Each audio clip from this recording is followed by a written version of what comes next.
As I bid farewell to High Sealants at the vortex of Genesis, I noticed something strange about the Time Core Flame, and was immediately dragged into the Memoria Tide of Oblivion by Evernight. She was once the hidden power that March manifested by sacrificing all of her memories. Yet now, she harbors other secret intentions in her heart. Meanwhile, Dawn Hung warped back to the Express via Spirit Warp Jump, only to discover a Memo Snatcher invasion. Everyone then realized that the Remembrance's forces had already permeated Amphorius and blocked outside intervention. To establish contact with me, Dawn Hung was determined to return to Amphorius immediately. After waking up in the false Trailblaze, I managed to escape with help from Cyrene and Sunday. Unfortunately, Evernight held absolute control, causing me to fall into the Memoria Tide once again. However, Black Swan took this opportunity to quietly approach Evernight. Dawn Hung returned to Amphorius and beckoned the heroic spirit of Finan with divine blood. The destruction, descending from the sky, pierced through the memory zone and discovered the most hidden corner of the world. In pursuit of Evernight, Dawn Hung arrived at the charred remnants of the Grove of Epiphany. In the grove, where memories became disjointed, Dawn Hung received help from Dawn Feng within his memories and completed his farewell to the past. In their final moments, the Earth demigod Terravox entrusted all their duty and authority to Dawn Hung.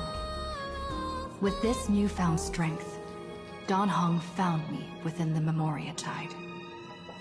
We entered the Nameless Titan's great tomb and discovered its secret.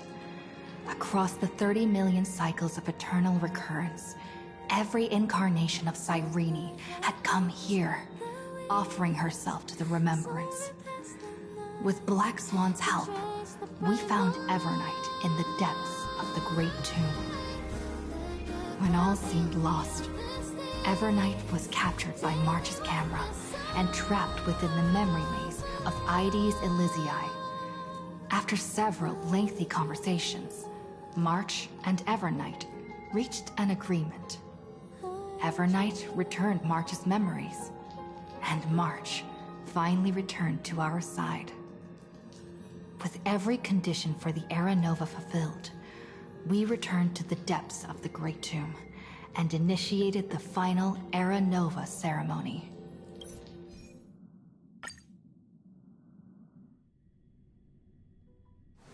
Peaceful days are like breezes carrying the scent of wheat fields.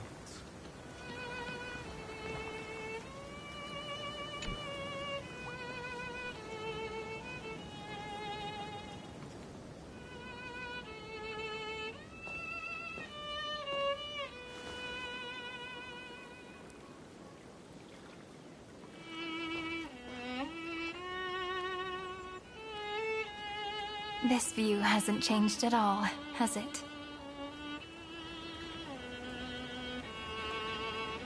The hometown in your memories never changes, but when you return to your senses, you realize that fate has already stolen the time away. Welcome to the Trail of Genesis, friend.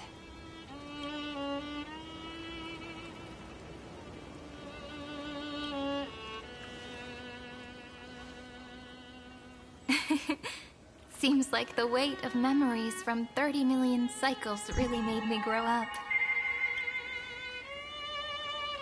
But if I keep growing, I might be taller than you, right?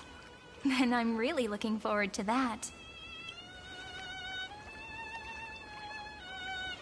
Before you arrived, I kept wondering, beyond the veil of Ides Elysiae, what kind of Amphorius is being born?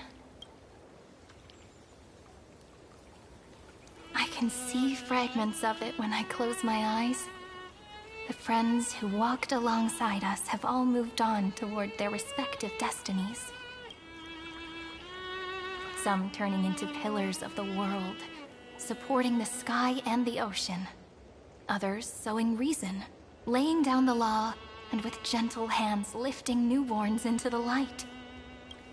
Death and strife are no longer feared by people, and trickery has become the innocent games of children.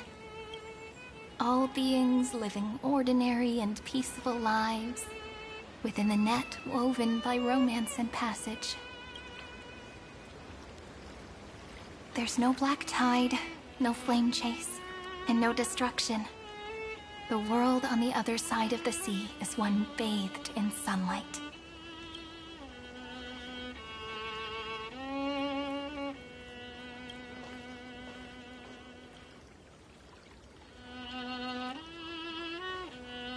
Like a happy and carefree childhood, the era Chrysia in this cycle will last for millennia, until it reaches the moment decided by the prophecy.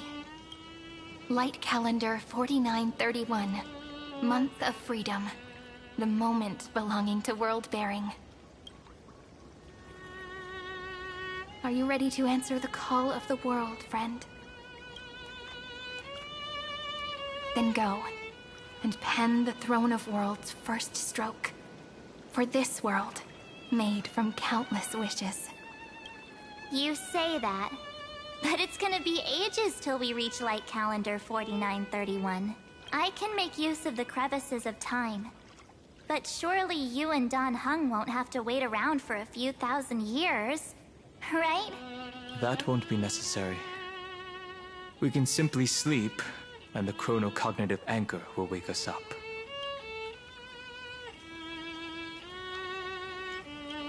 We've both become a part of the New World ages ago.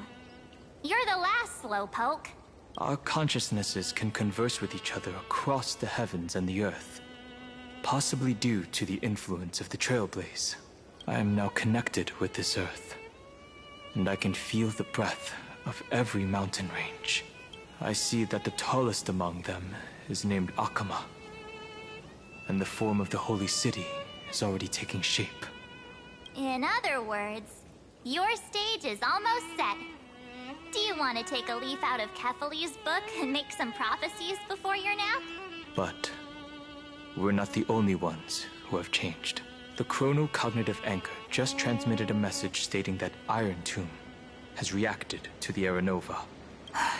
The moment when our friend bore the weight of 30 million cycles of memories. Was probably also when the scepter devoured 30 million cycles of destruction.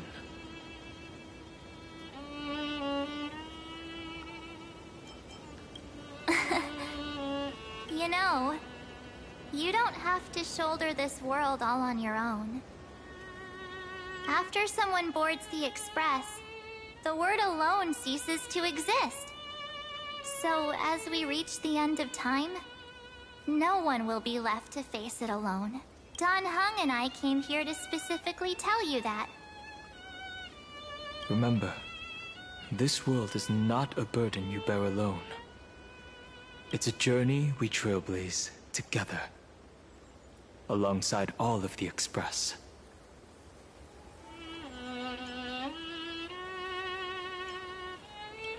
There'll be plenty of time for you to show off in the future.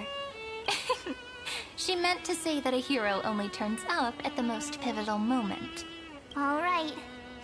It's time for Dan Heng and me to go have a super long nap. Look after this world for us. The road ahead is long, but we'll be waiting for you at the end. We'll definitely meet again. Let's take one more look at the other side of the sea before we set off. Heidi's Elysiae is so quiet. Just like how I remember. Here we are once more.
descent of the Black Tide is now completely calm. At last, the starting point of 30 million cycles has finally welcomed Its first end, and the final end, right? I can't hear his voice. There are no flowers there that bloom for him, nor is there a star that is his. Finan is the only one who didn't reach the new world.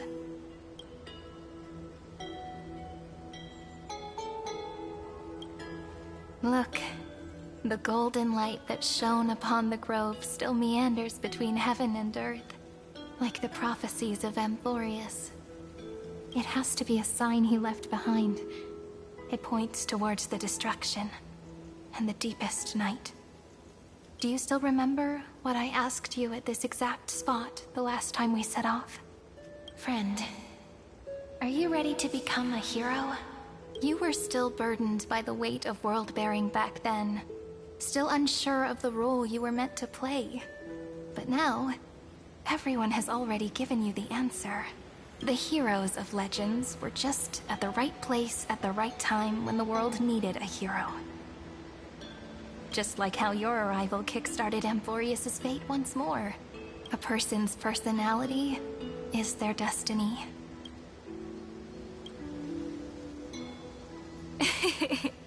We best. Those are such beautiful words. Thank you, friend. I was also trying to cheer myself up with what I said. After all, before we truly compose the end of this story, I must also pluck up the courage to head off with you. And face a memory that I have forgotten for too long. And have denied for too long.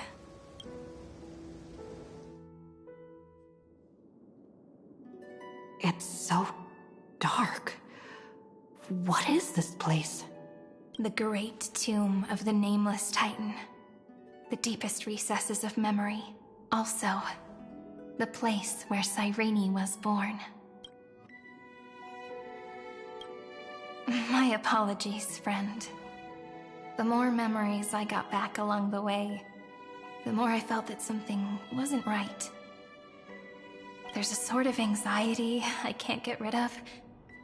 It's like when I was back in ID Silicii, when the reflections in the water always made me wonder, which is the real me?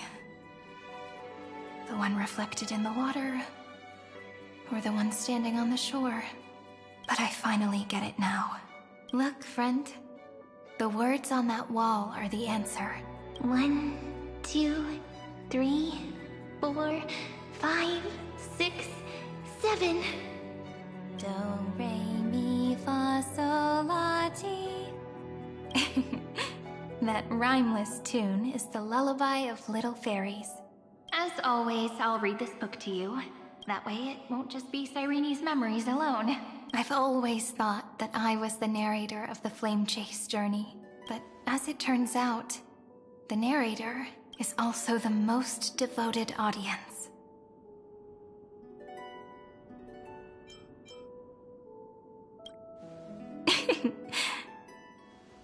That's pretty forward of you, you know. Still, thank you, friend. That's very reassuring. At the moment of Era Nova, I was enveloped by the texture of memories. Within the glistening crystal, I saw countless Cyrenes, as well as countless versions of me. This is the final puzzle piece of the memories. A prison born of the erudition. A grave annihilated in the destruction. That unknown solitary god. The 13th Titan who should not exist. The first new spore. The Demiurge is right here.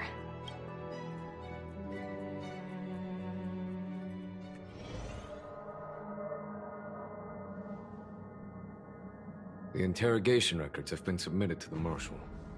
According to the Ten Lords' decree, Jing Liu and Luocha shall continue to be detained in the Shuling. But you, Merlin's Claw, have been reluctant to end the transmission.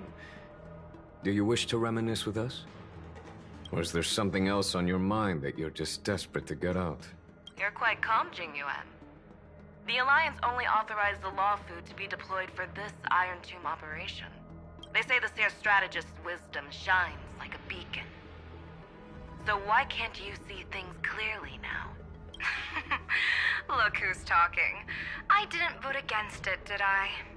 But, with enemies all around us, even a child knows the Marshal needs to keep a few Xianzhou ships in reserve. Just in case. Whoever volunteers first is the Marshal's pick. If you have to ask, I'd say this outcome plays right into Jing Yuan's hands. Like it or not, there's no way we're letting the Lawfu take the lead in this battle. Oh my, Merlin's Claw. Are you afraid the Lawfu might steal the Yao Qing's glory? This is no laughing matter. Between the Stellaron crisis and the War Dance ceremony, though the chaos has settled, rumors and speculation are only growing by the day. With Elder Huaiyan around, those with ulterior motives won't be able to stir up any trouble. But once the Lawfu gets their hands on the Golden Blood, it'll be a whole different story. With the kind of person Jing Liu is, and her connection to you, I don't need to spell it out. There are countless ways this could be spun into something bigger. You're overthinking it, General Fei Shao. When I volunteered for this task, I never expected unanimous support from the Alliance anyway. The Lawfu will seize the Golden Blood and redeem itself. That'll be our first win.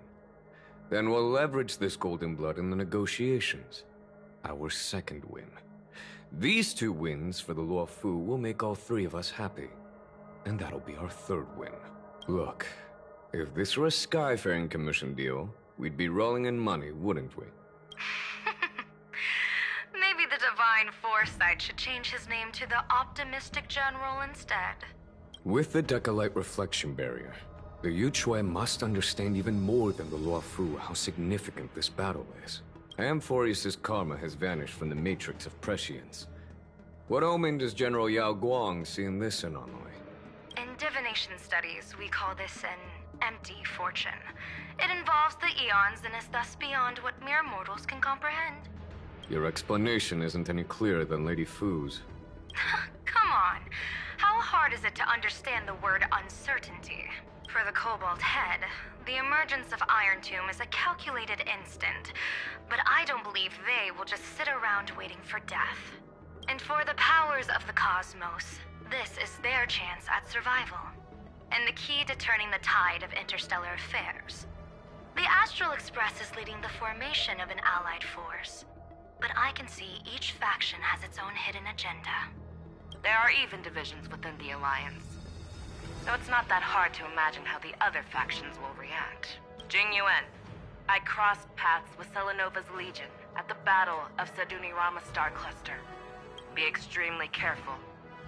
The Ruined Legion's troops and weaponry are nothing to write home about. The IPC, even the denizens of Abundance, could take them on. However, while Void Rangers are just expendable pawns of the destruction, the real wildcards are... The Lord Ravagers. Indeed. Nanook's emanators are also their weapons to burn down the paths. I'm afraid conventional military tactics and strategies will be useless against them. My assessment is this. To completely take down a Ravager, we must disregard casualties and spare no cost.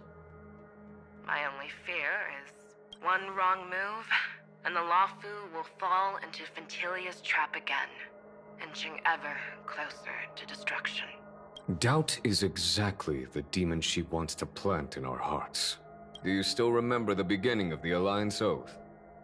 To save future generations from war and bloody dispute. The Rainbow's arrows have always aimed at any force that threatens the cosmos. Now that the Trailblaze walks alongside us, the Cloud Knights shall keep their oath as they have from the beginning. I just hope those on the front line will remain safe.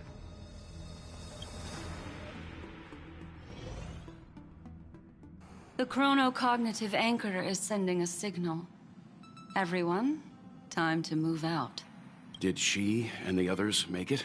Let me go over the plan one more time just in case.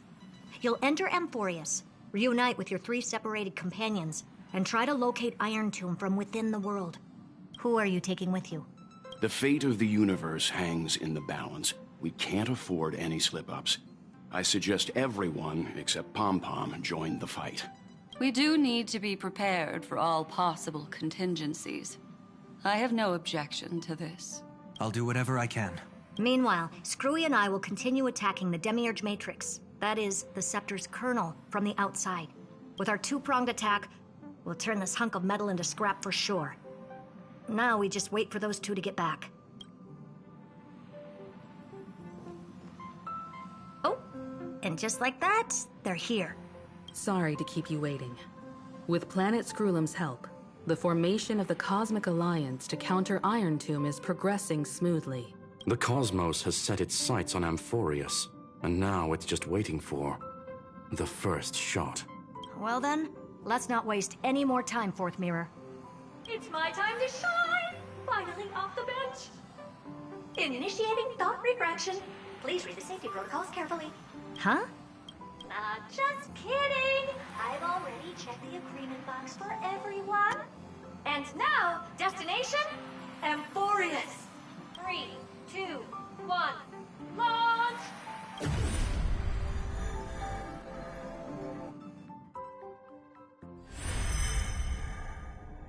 The flow of Memoria is so heavy here, unlike Penacony's dreamscape. This place has built up a true epic measured in millennia. The vortex of Genesis, where all myths begin and end. And in this new world created by the Nameless, the infinite cycles have been broken. Let's set up the Trailblaze beacon and establish contact with the outside world. I'll leave it to you then. It'd be better for me to not show myself in front of the Garden of Recollection.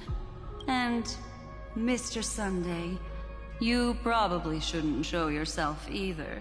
Agreed. The Astral Express has landed. If you receive this message, please respond immediately. Over. This is the Cianjo Alliance. Communications normal. Interastral Peace Corporation. Communications normal. No response from the Galaxy Rangers. Not surprising. But I didn't expect the family to also stay silent at such a critical moment.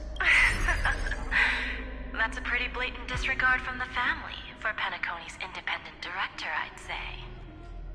Long time no see, Miss Himiko. It's been quite a while, Madam Jade. The significance of this battle rivals that of the campaign against Sulo. Only through victory can we disperse the shadow of Irontomb that looms over countless worlds. The 10 Stonehearts shall spare no effort for such a grand mission for the preservation.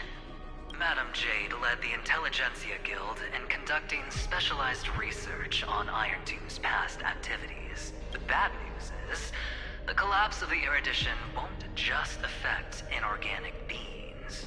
You mean Irontomb can infect organic life, too? Well, the good news is, so far, its effects on organic life are under control.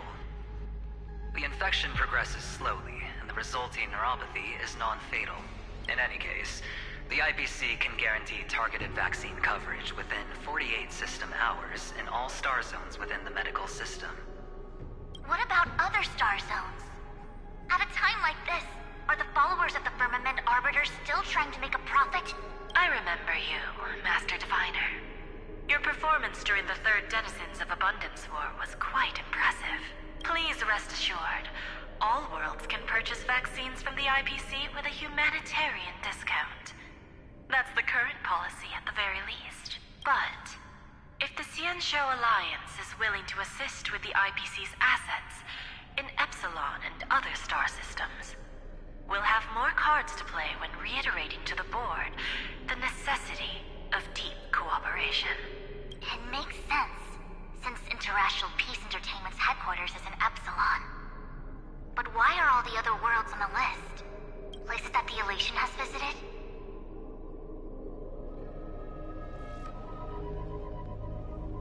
Think of it as a long-term investment. Please understand that everyone at Pierpoint is swamped with Irontomb work, especially the marketing development department. At this rate, even the 10 Stonehearts can only do so much. Having some assistance from the Alliance would surely benefit the entire cosmos. Wouldn't you agree? As an old Xianzhou saying goes, those who succeed should help all under heaven. Your proposal must be decided on by the 7 Arbiter Generals. I'm just here to relay the message. In times of crisis, the Luofu will not hesitate to help those in need. However, the prerequisite is that the IPC must unconditionally assist the Alliance with emergency rescue operations in the disaster area. Of course. In the name of preservation, all for the Amber Lord. Thank you all for your selfless dedication.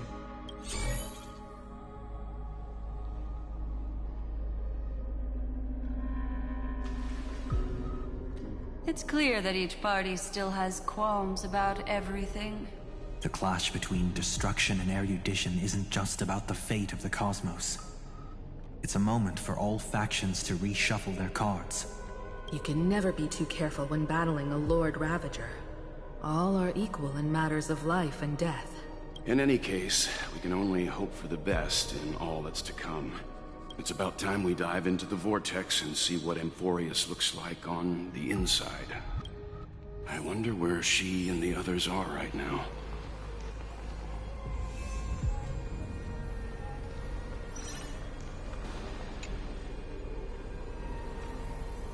Hello? How's the signal? Can you hear us? Ah, we're through! I can see the video feed. Everything's working perfectly.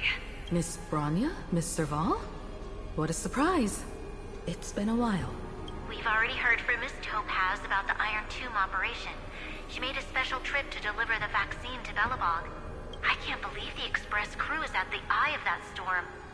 Is everything going smoothly? Don't worry, we're still following the plan step by step. How's the situation in Belobog? Eurillo 6 is located on the outskirts of the preservation barricade.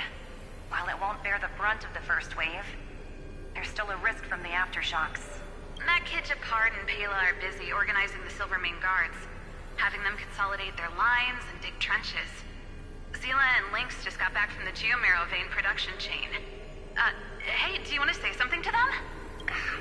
That would be unnecessary. It'll only shake their morale. Just tell them to stay safe. Miss Bronya, I'm afraid this disaster will be far more terrible than you can imagine. Please, be sure to follow Miss Topaz's instructions and make thorough preparations. Of course. We have resealed most of the engine of creation beneath the ice to prevent the will of the preservation from becoming an accomplice to the destruction. Don't worry, Miss Himiko. Belobog is far more resilient than we imagined. We really wish we could help, but Eurillo 6 has only just woken up from its hibernation. The Astral Express, standing at the forefront of disaster, is the hope for many ordinary civilizations across the universe. In the face of a massive catastrophe like this one, relatively smaller civilizations have never had many options. But that's exactly why we have a resolve that's second to none. If anything goes wrong... Miss Topaz, I hope you can help out and rescue the affected citizens. No problem. Also, didn't the Xianzhou sign a friendship agreement with Eurillo 6 earlier? They won't stand by idly either. I appreciate your kindness, everyone. But Eurillo 6 is our home. We will defend it to our last breath until the last Belobogian falls. Miss Bronya. May all civilizations that have made it this far on their own strength weather this crisis together.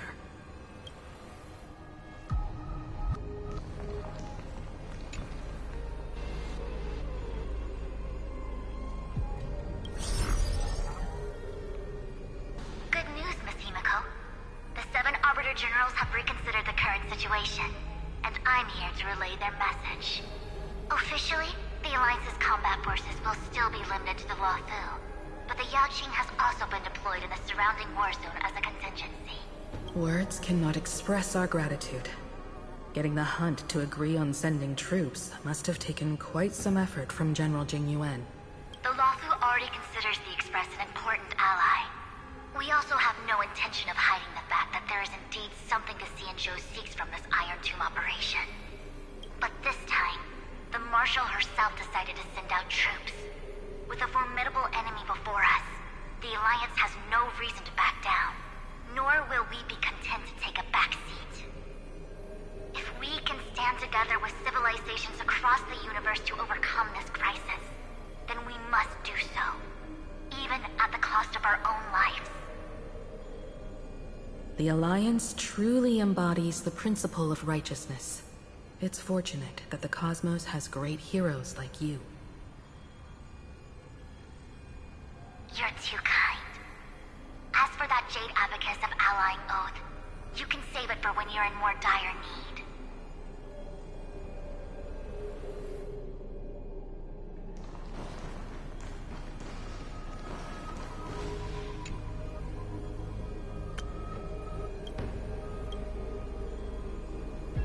Of course, we would never know the Ranger's comings and going.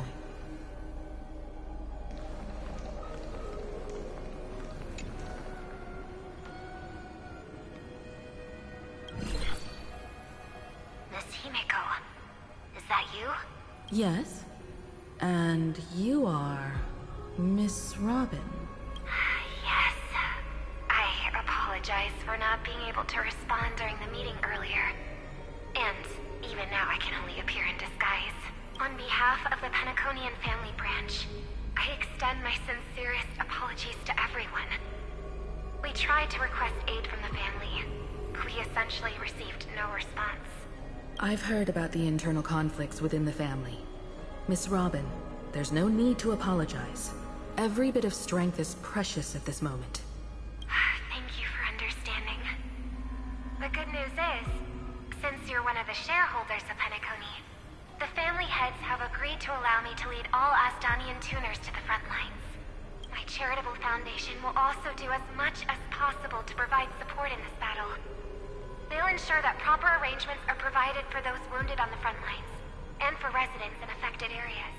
Miss Robin, I'm beyond moved by your spirit of self-sacrifice. The Astral Express would also like to make a promise that we won't leave any companion behind.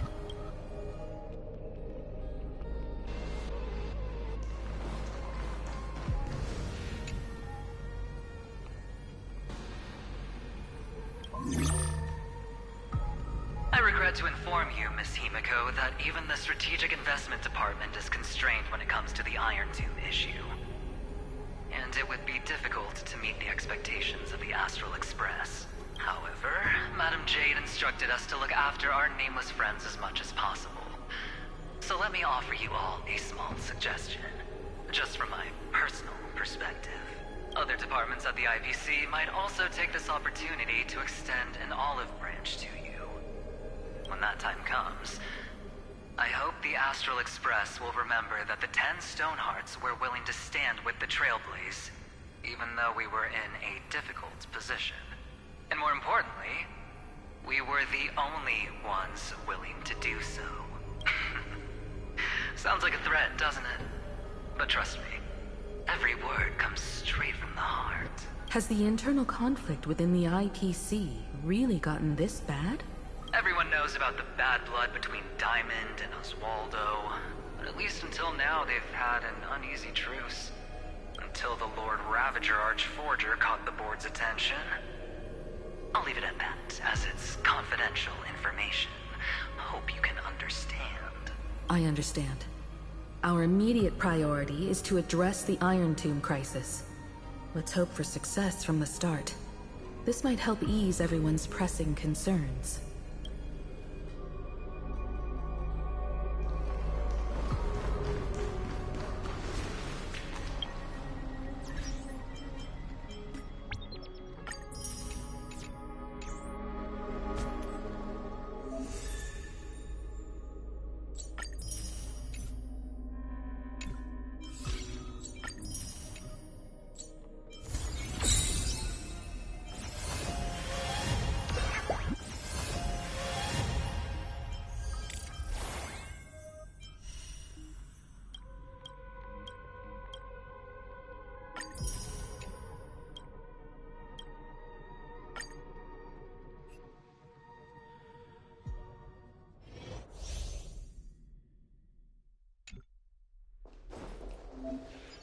turn over this eternal page.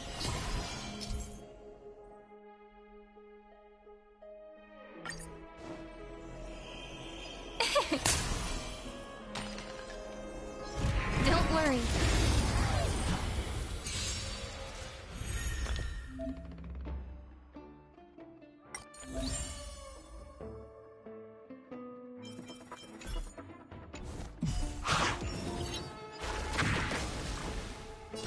Have some sunshine! Mavis, dispel the gloom! Restore the skies! Next time it rains, I'll be there, umbrella in hand. Stars, shine for the heroes. Till we meet again. Don't worry, night falls. Good night.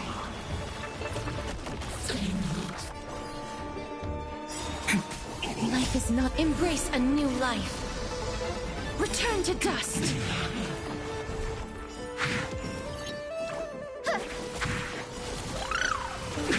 Together we can do anything.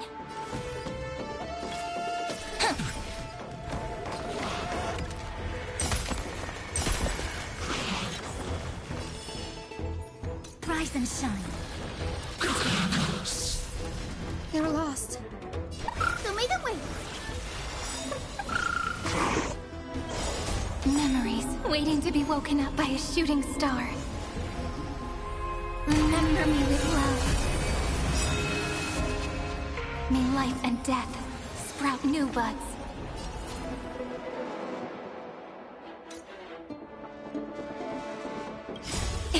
Don't blink. May life and death sprout new buds. Rewrite destruction with me! Take the answer! Stop messing around. Have some fun. Don't worry. Just closed night falls. Good night. Mavis, dispel the gloom! Restore the skies! Till we meet again.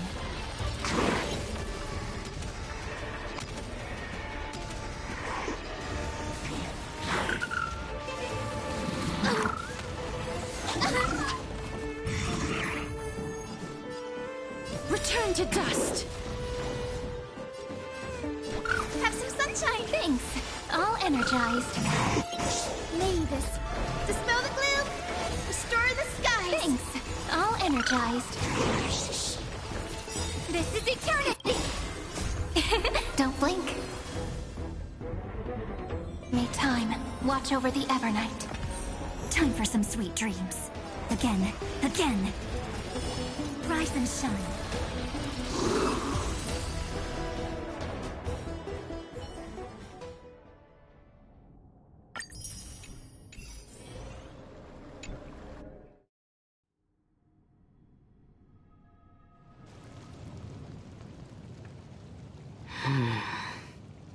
Why is there no one here? Everything in Akama seems normal. The new world was enjoying peaceful times not long ago. It seems it was even more recent than not long ago, Miss Himiko. The fruit on the table is freshly cut, and the bath temperature is just right. The remembrance tells me this place was bustling with people just moments ago. It's as if everyone vanished in an instant. Could this be Xandar's doing? Unlikely. He's still under the surveillance of those two geniuses. Could it be some kind of local custom? A custom that makes an entire city fall silent in an instant. Pardon my frankness, Mr. Yang, but this reminds me of some unsettling rumors about the Harmony. Complete silence is often the prelude to divine intervention. Everyone, be careful. Here they come! Here they come! The Nameless of the Astral Express! Evernight? How is this possible? She was already... We are the Chroniclers of Time, and we do not fade away. Finally, the last era Nova has been completed. What did you do to the residents of the Holy City and the three Nameless? I didn't need to do anything. The remembrance will ultimately become the substance of the new world. Now, they are no longer the trailblazers you once knew, but gods who permeate heaven and earth. The 12 titans who guard Amphorius. Stop fooling around, March. Come on out. What? I practiced so long for this. Getting seen through right away is just so embarrassing. You've obviously been learning from the theatrical culture in Amphorius. But if possible, I'd prefer our reunion to be a bit more casual and laid back. As expected, I can't hide anything from Himeko and Mr. Yang. Well, long time no see. Guess I'm back? We should be the ones to say that. Sorry for keeping you waiting. So, these jellyfish are the Titan's power? They're just tiny manifestations of the Veil of Evernight, used for scouting and communication. If I went all out, I could summon way more of them. Thanks to her, we all turned into Titans in the New World. Sure, we can take on humanoid forms, but it feels off. How intriguing. So what does she look like now? It can't be a raccoon with a baseball bat, I suppose. Please don't add weird stuff to Amphorius's lore. Just go see it with your own eyes. Follow the prophecy's guidance and come to Dawncloud. She looks way more majestic now than she used to.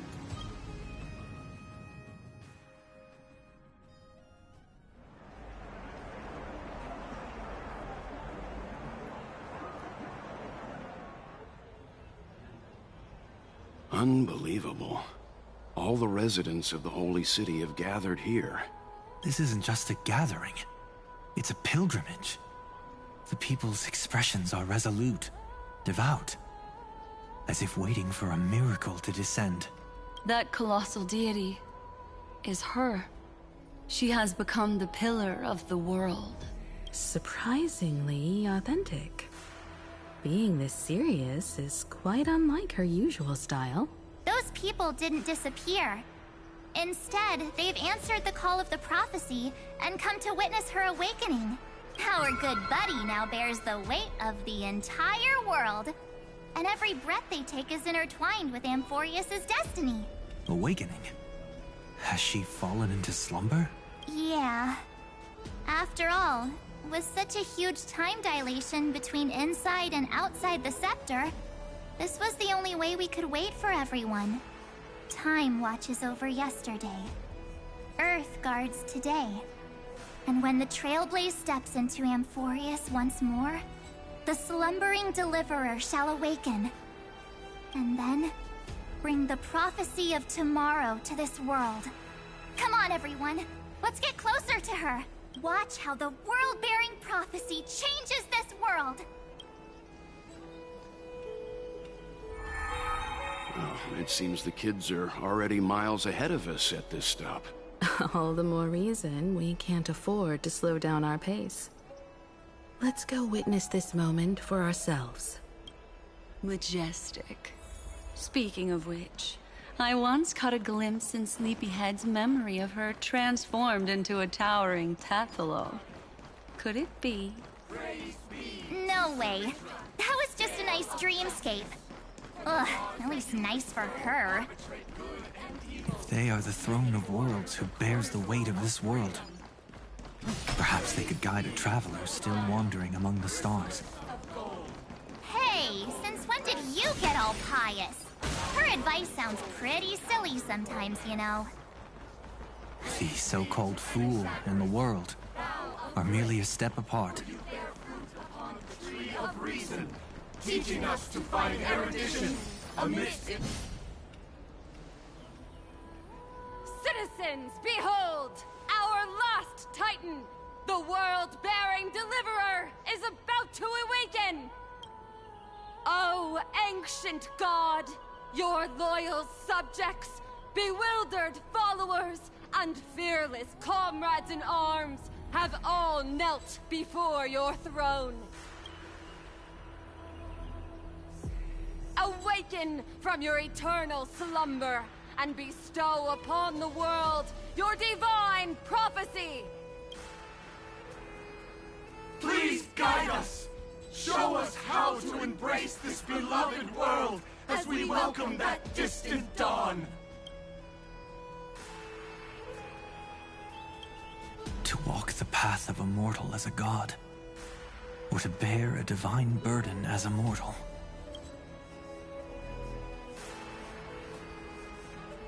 She will give us the answer. But I am not the deliverer. Rather, I am the Nameless, who dwells among mortals. That voice is definitely her. I heard your prayers. The core flames flickered and dimmed, and the age of the gods at its end. So flow, golden blood, flow. I'll bestow it upon you, returning it to the true masters of this world. Stand with me and become heroes.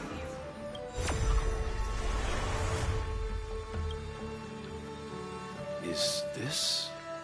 Yes. It's the miracle she brought to Amphorius. Of course, it would manifest in the form of the Trailblaze. Golden blood, raining down like a storm! The prophecy has descended, and the Titan commands us not to be supplicants, but to become heroes of rebellion! To face that destined calamity! The destruction, head on! The prophecy of the Deliverer means nothing to me now. It belongs in the hands of someone far more fitting. Someone like all of you.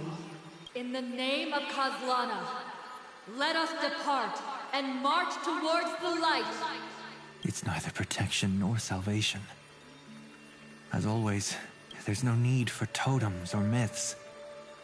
Humanity's most primal faith is that instinct named survival.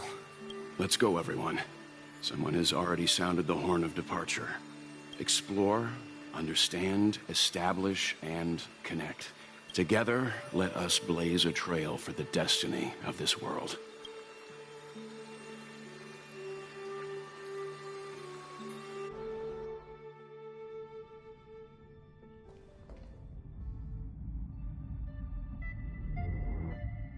Is it just me, or does this Demiurge Matrix feel completely dead? It's nothing like how the Memo Keeper described it. The environmental readings are all wrong. Conclusion: this must be what the kernel actually looks like in the real world. What did Xandar do to the scepter? At the end of light, there must be silence. Certain, pure, and absolute darkness. Not the time to quote the Lord of Silence. Bad omen. Either way, we have to press on, until we uncover the truth behind the 13th Titan. The buried past is the key to stopping Irontomb. That is, if it even exists. Xandar says the Demiurge never existed. Who actually buys that? You can erase the records, but not the truth. It vanished too cleanly. No traces. Like someone's yelling, "Look, there's nothing here." Too bad I'm the type who can't resist digging deeper. Looks like I'll be counting on you again, Screwy. Let's tear the system inside out. Always happy to help. But as your academic partner, I have to ask, Herta, what if we fail? Let's say the Demiurge really doesn't exist. Do you have a backup plan? A backup plan? Of course. If we can't find the key, we turn the lock into the key. That plan's cost is incalculable. It shouldn't even be on the table. Well, then let's hope we never have to use it. There's no point worrying about the end just yet. One step at a time. Let's go. We don't want to leave the others waiting. You brought what I asked for, right? A butterfly has to land on the branch before it can dance.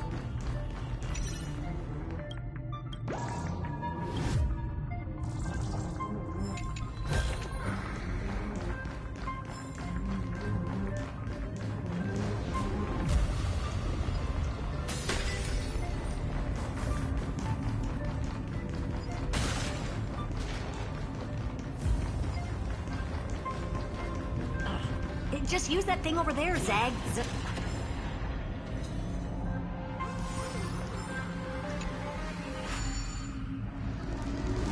What a dumb name. I hereby rename it Herta's Big Hand. Herta's Big Hand is what I call power. Keep it going. Still not done? What is this? A junkyard for old and... Finally! All set. Time for your precious treasure to make its debut. Of course. Just give me a second. Target initialized. With these wings, hacking should be much more efficient.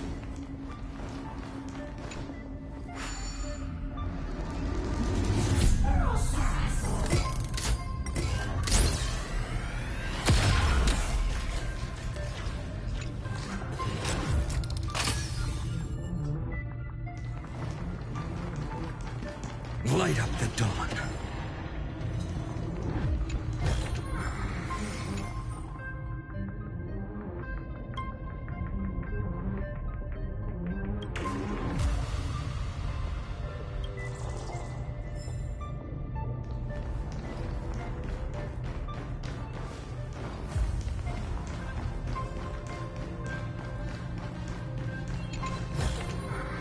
A direct offensive. A will of metal and...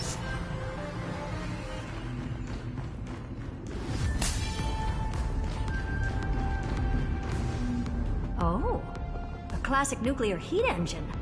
Classy choice. Just a personal preference. Her name's Mistletoe. Every flower in your garden's got a bit of poison, huh? Also a personal preference. It reminds me of the last time when we tangled with that Punklorian brat. What did she call this kind of infiltration tool again? Right. Dirty data shell. It wraps around the kernel to fool even top-tier firewalls. But yours is way too clean. Not even a hint of real-world grit. Herta, your tone is unusually emotional. Suggestion. Let's get back to the topic at hand. I thought we were done with that conversation. Unfortunately, current conditions won't let me ignore any variables. Especially the most important one. Your will. Irontomb never stops. It is evolving faster than any of our worst projections. Every instant in the Eon's calculation is like a sword hanging over the cosmos. Every move humanity makes could speed up its arrival. Which is exactly why we can't mess this up. And now, Droidhead wants to hand down judgment to the poor cosmos again. Border Star Trade War, Emperor's War, Rupert's death. Every time their instant arrived, it meant another bloodbath for humanity. But in this ultimate battle of erudition, you and I are supposed to be players, not pawns. If you choose to burn yourself out as a resource, then everything we've worked for means nothing. Herta, the cosmos won't just stand by and let a genius throw their life away. And neither will I.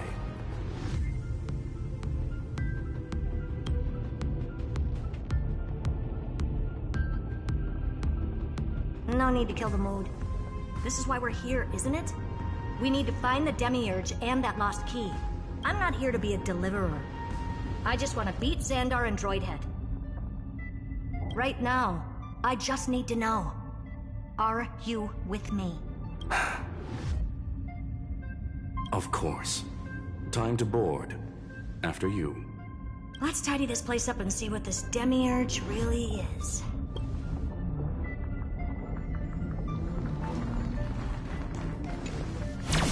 Let's hope this Matrix is better organized than the Emperor's junkyard of a birthplace.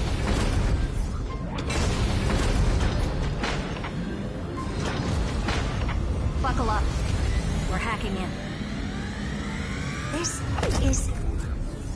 Herta, this whole space has been completely tainted by some kind of energy. I see it too. We're thinking the same thing. Xandar, how could you go this far? Turning your own graveyard into this. What's that up ahead? Katorzane algebraic expressions. It's built for isolation, not defense.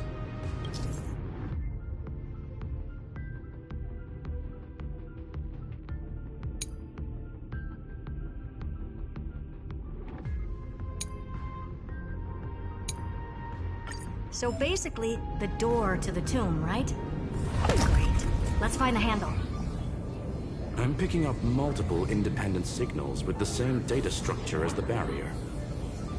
Projection. We can hack the terminal, reverse the computation, and turn it into an attack.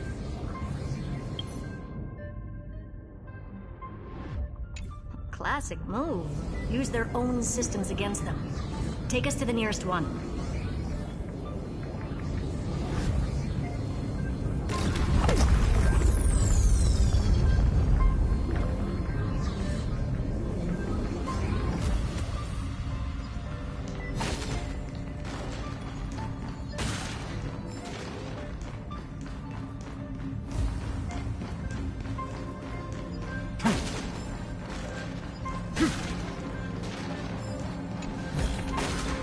Is this also a blessing of the Trailblades?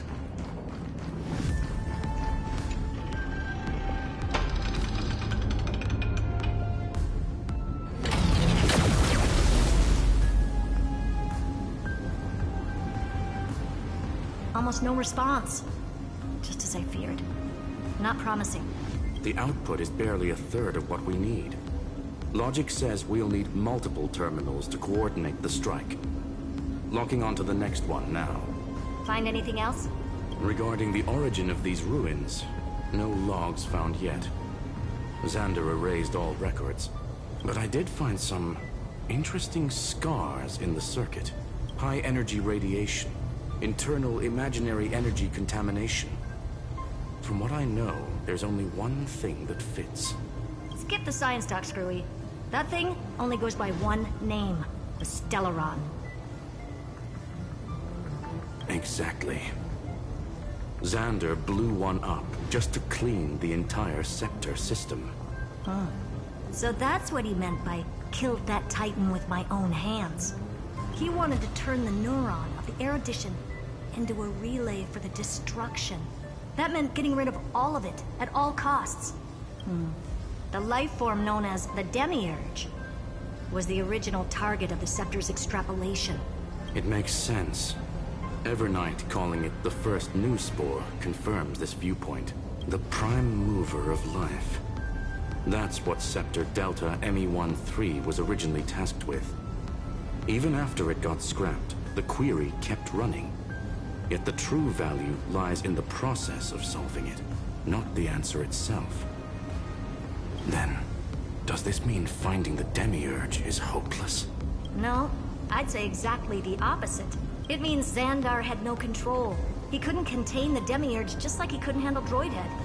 So he tried to erase every trace, but he failed. It still left a mark. By the way, if there's another Stellaron in Amphorius, why hasn't that little one reacted to it at all?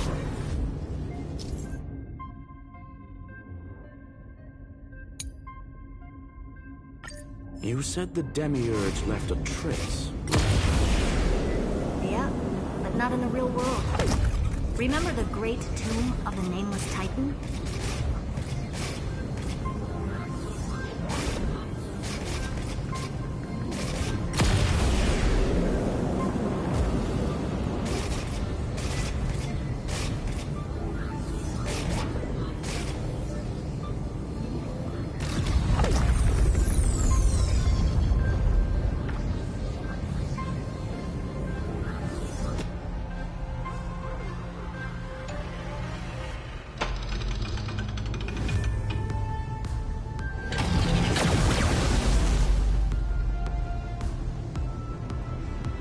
Trailblaze Archive 466.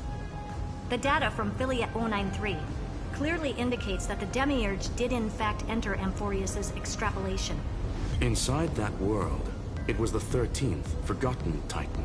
The one who listened to 30 million cycles of Cyrene's memory.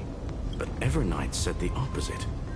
She believed that tomb was empty from the start. The Nameless Titan never existed. The so-called Listener was just a trap set by the Remembrance to steal the Scepter. A mimetic entity full of theatrics. How much of what she's saying is true? Would an Eon really speak in circles like this? I doubt it.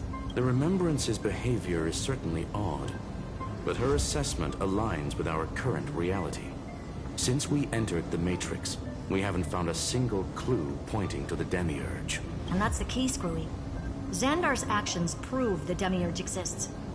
But what Evernight said, and what we've actually seen all point to the opposite. So we have to assume that both are true. And if that's the case, then the contradiction leads us to... the truth. Exactly. One last terminal. One final key. Time to crack open the kernel. Xandar had to lie to the original Finan and Cyrene. Logic. He had already identified the Remembrance as a threat, yet found no viable way to eliminate it. All right, let's finish this. Time to break through that barrier.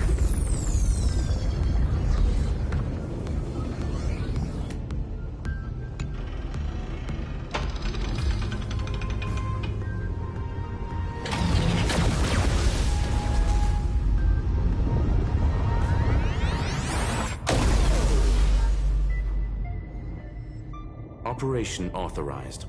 Path energy readings. The erudition, declining. The destruction, surging. The remembrance, 0. What's going on? Cause unknown. They left no discernible trace within the real Matrix. That shouldn't be possible. Could it be that the Era Nova exhausted all of the Remembrance's texture? Log it for now. The dots still aren't connecting.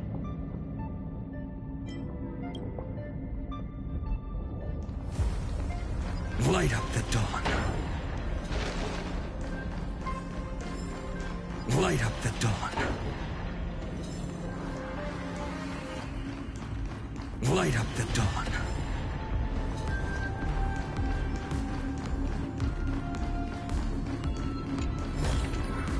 I've appraised it all. No thanks.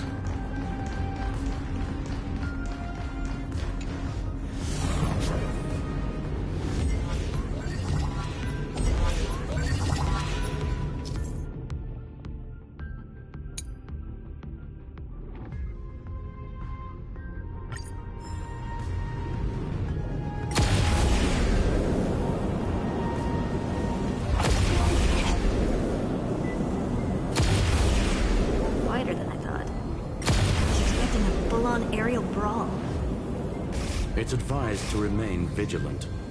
The destruction's levels are still rising. What's the matter? Interesting.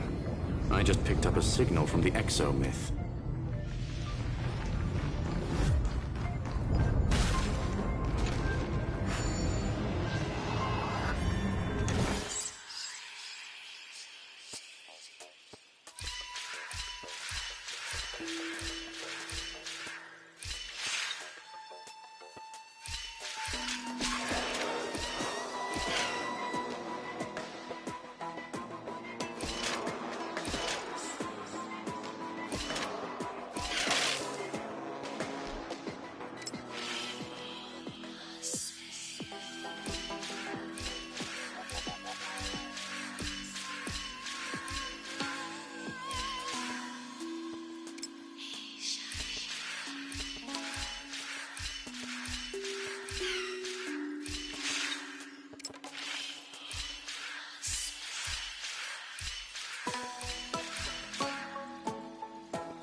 Is this also a blessing of the Trailblades?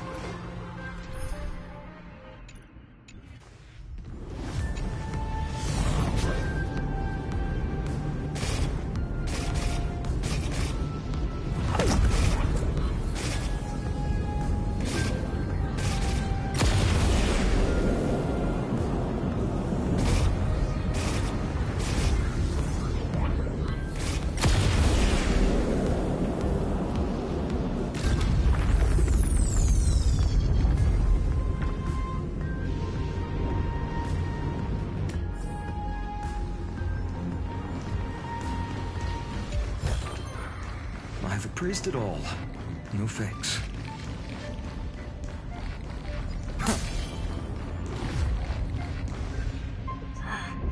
This repulsive force is unlike anything I've felt before. Is this the place? Correct. Judging by its defensive properties, this is the entrance to the exomyth. Didn't expect that. Who builds a lab in the middle of digital rubble? Then again, never doubt a dead man's resolve. So how's our dearly departed doing? He severed part of his neural pathways to break free from Lord Anaxagoras' control. But that also triggered the failsafe I set. Conclusion: Xander has lost all combat functionality and is no longer capable of action. So now he's a specter, literally. Screwy, can you open a path? Just to be sure, I want to see this for myself. Might as well drop in and say hi to the real him. Logic. Scanning his inspiration circuit might help us track down the Demiurge. Exactly. His brain is the crime scene. There's no way it's spotless. But it could be a trap. That's why you're here. 2-on-1. We've never lost a matchup. I'm honored. The chronocognitive anchor's in place. Proceed when ready.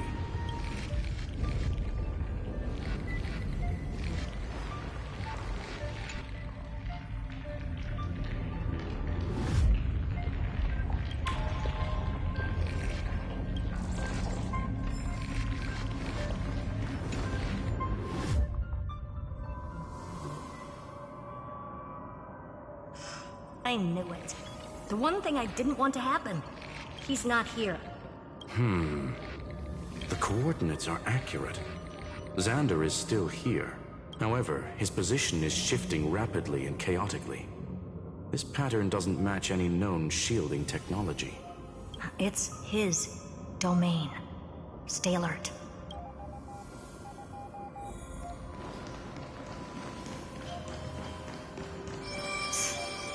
Cheap trick.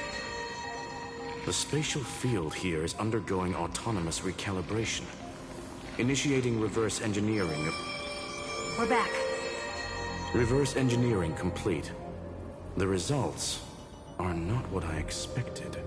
Logs show Lycurgus revoked administrator access. The chronocognitive anchor can't get a fix because at the system level, Lygus no longer exists. Our navigation target is a null set. So he's stopped resisting? Before vanishing, it seems he left one last message for us. To those who follow, all is proven. Find me beneath the tombstone. Melodramatic. He was expecting us. And once he learned of the Great Tomb's existence, he initiated his own search for the Demiurge. Guess he wants a final showdown. Fine. Let the old Intellitron dig his own grave. Just like he wants.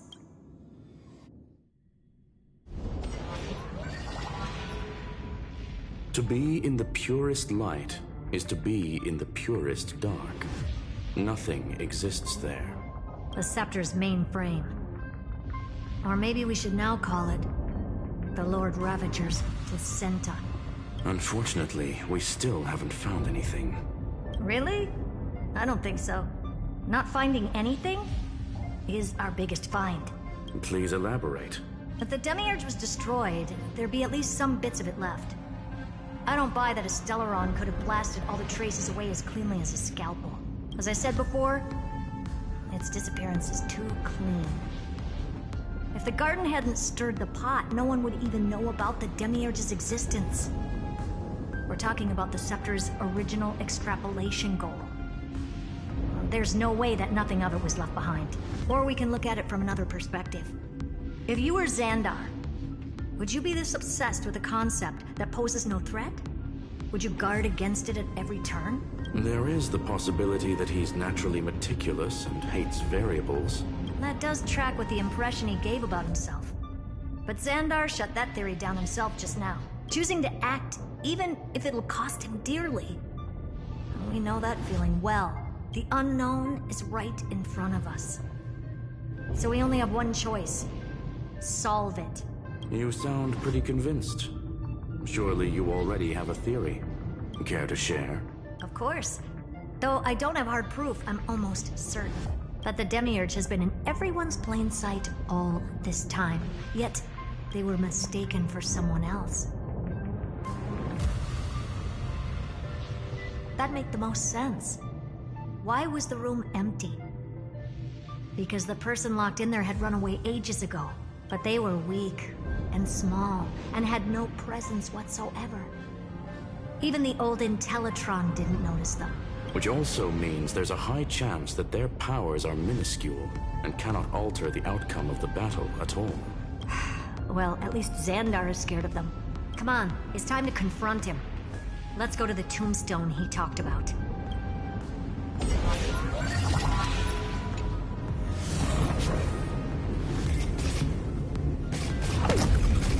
What a mess. Total devastation.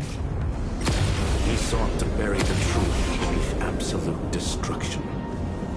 Logically sound, but ruthlessly extreme. Still, slim chances doesn't mean no chances. I've hunted down a single grain of sand in the universe before. This won't stop me. Calculation results. Your backup plan has a success rate infinitesimally close to 0. Which means it could work, no? This is the place below the tombstone. Let's open Lygas's coffin like he wanted.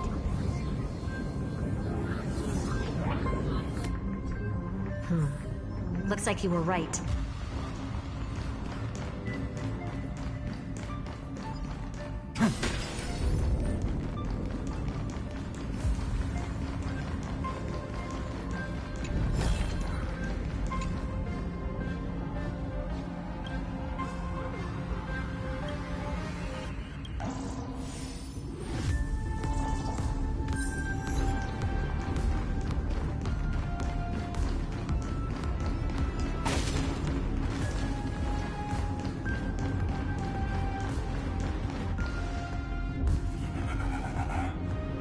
Nothing but a head left? Oh, who'd have thought you'd look this bad in real life? My elated greetings. Welcome, you two. I'm very happy that you responded to my final words. All this tombstone and final words. Did you end yourself to atone for your guilt or something? Irontomb is already powerful enough. I just need to wait. I remain here only to share the joy of discovery, and also to congratulate you two on reaching the same conclusion as me. The conclusion regarding the truth of Amphorius's heart. End this charade already. That Amphorius's heart you're talking about is just a missing demiurge. And its corresponding vessel was this very scepter. You interfered with the experiment and made Amphorius's body into a hollow shell, all to incubate Irontomb within. That's why you either killed or kicked out all of the Memo Snatchers. You wanted to eliminate any chance of a consciousness coming into being, no matter the cost. Even the strongest wall can fall to a single crack. The memory of betrayal has been etched into my heart, and I will never show mercy. Now, the perfect vessel has already fused with Amphorius's body. Unfortunately for you, the answer is all but revealed regarding who the Demiurge is. Then let us share the joy of discovering the truth. The last secret of the saga will finally dissipate here as we reveal the truth behind Phileas 093's disappearance. A lie by the Remembrance.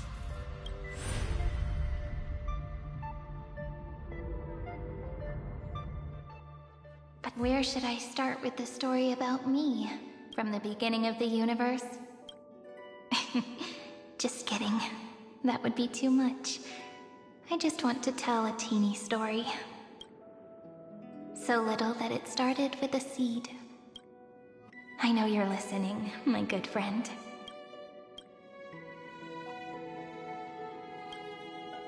The god in my dream told me that the world sprouted from a seed. It grew into a great tree named Amphorius, and time became its branches and leaves, basking in the light. What a coincidence. Dappled light coming through the leaves is my first memory as well. On a very ordinary early morning, beneath the village's biggest tree, the daughter of Ide Silicii quietly came into this world.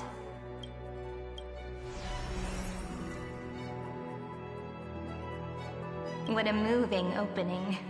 A loud cry was the first gift the child gave to the world. The prophecy's fulfilled, the villagers say. This child is a gift from the Titans. Pink hair and sharp ears. She was born to be the priest of time. The Titans also gave their blessings. You shall fade when the flowers bloom, for every ending begets a beginning. Flowers will bloom and wilt. What a beautiful ending. This page concluded in laughter. Cry loud, child. Let your voice reach Orynyx.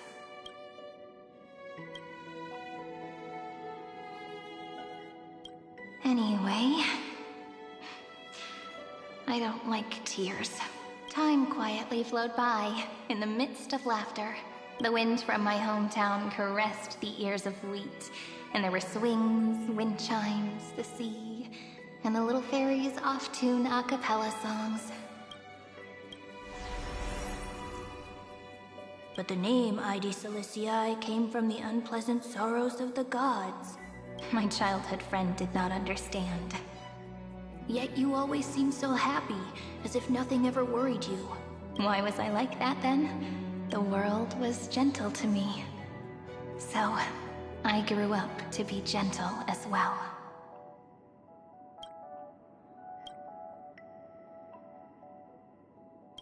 But fate was fickle, and it urged the child to grow up. To grow bigger and bigger, and to go to places far away, just like how the crumbling world could not preserve an eternal hometown. Just as the ballad Blown on the Breeze says, losses are a constant on the flame chase journey. Oh, whose ears are pricked up now? You definitely heard me say this sentence a lot of times. You know that the story starts to deviate from here. Aren't you looking forward to it? Then let's... through tears and laughter, and once again heads towards tomorrow.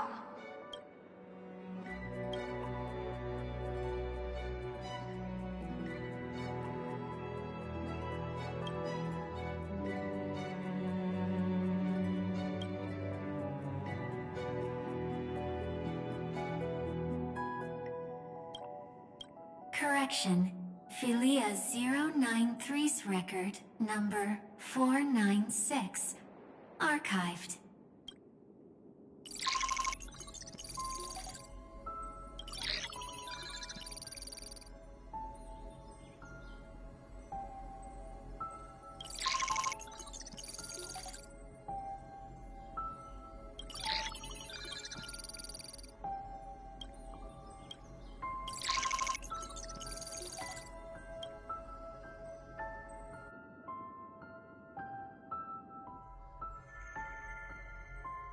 Hi. Miss me yet? I'm just messing with you. This is the first time I have met you. And it looks like it'll also be the last. Felia093. Since we don't have all day, let's get started, shall we? As always, I'll read this book to you. That way it won't just be Cyrene's memories alone. Where should I start this time? Let me see. Formatting complete. 093. Size. Grayscale. Proportions. Threshold. Outputting analysis result. Felia093 equals Peach. Peach's record. Number 8128. Archived.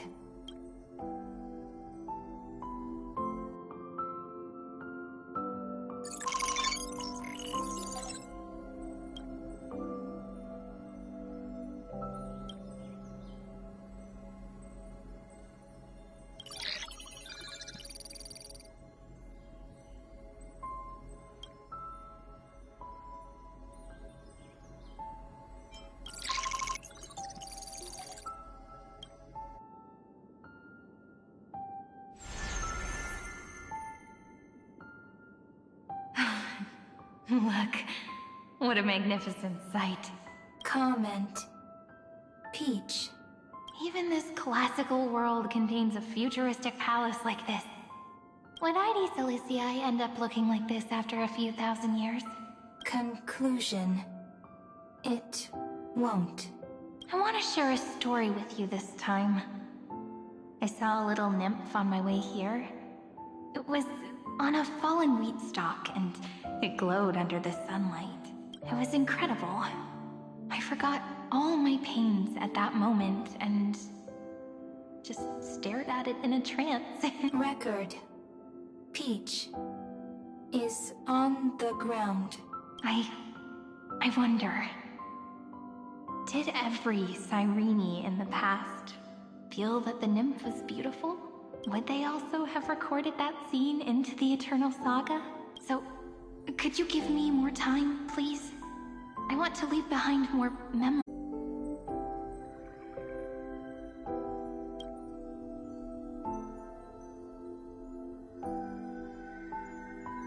Peach's record number.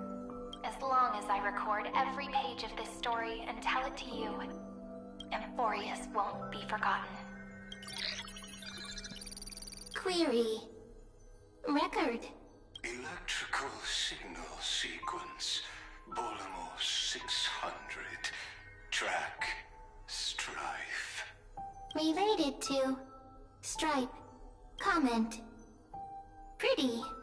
Electrical signal sequence. Schema 720.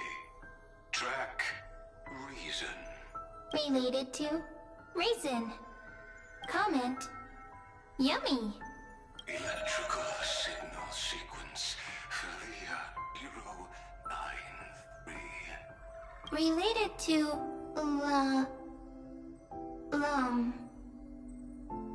Love. Comment. Peach equals love?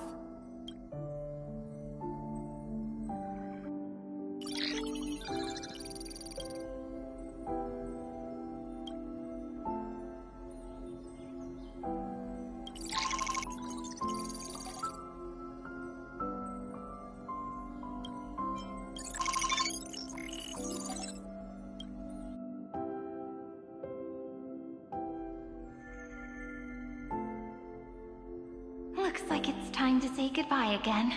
Bye, Peach. Before I was even aware of it, this book had already recorded too many emotions. Every page has become so heavy. Conclusion. Books are meant to be light, not heavy. I've started to feel uneasy whenever I take it into my hands. Peach, uneasy? Formatting progress 94.42. 3%. How many times has it been? It faithfully fulfills its duty, activating and formatting. Conclusion. Progress. Bad. If I can only write the same ending every time I lift my pen, then is this weighty saga just an overly naive dream? Peach, scared. Formatting progress 96.024%. Peach, don't cry. Process error. Analyzing. Process error. Analyzing. Comment. I'm here. Process error. Analyzing. Really?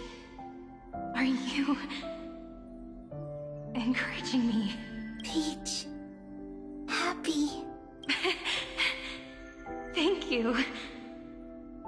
I'm sorry for making you see this embarrassing side of me. Everyone's still working so hard. If I'm the only one who's crying, that wouldn't be romantic at all, would it? Record. Peach doesn't like tears. I'm suddenly reminded of my childhood for some reason. When I was hiding alone next to the tree hollow and wiping my tears away. A little fairy popped out, just like how you did. It had long ears and fluffy paws, and it pulled me into the tree hollow, where, to my surprise, was a forest. Let me tell you the story of the Membrance Maze. A group of cute little friends live in Ide Silicii's forests. Their names can be connected into a song. 1, 2, 3, 4, 5, 6, 7. Do, re, mi, fa, sol, la, ti. Formatting complete. Bye, Peach. Note. Little Peach, crying alone.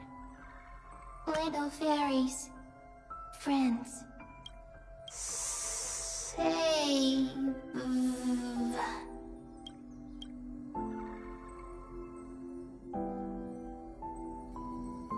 Little fairies, good friends.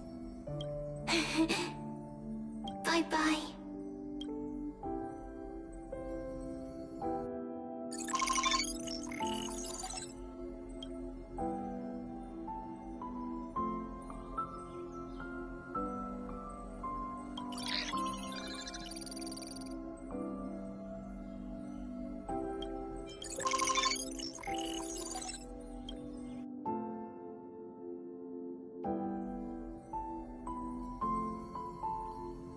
You never say anything, but I know you're listening. Every story I've told is like a little key that opened a door in your heart, no? Me! Little fairies! Speaking easy. I can.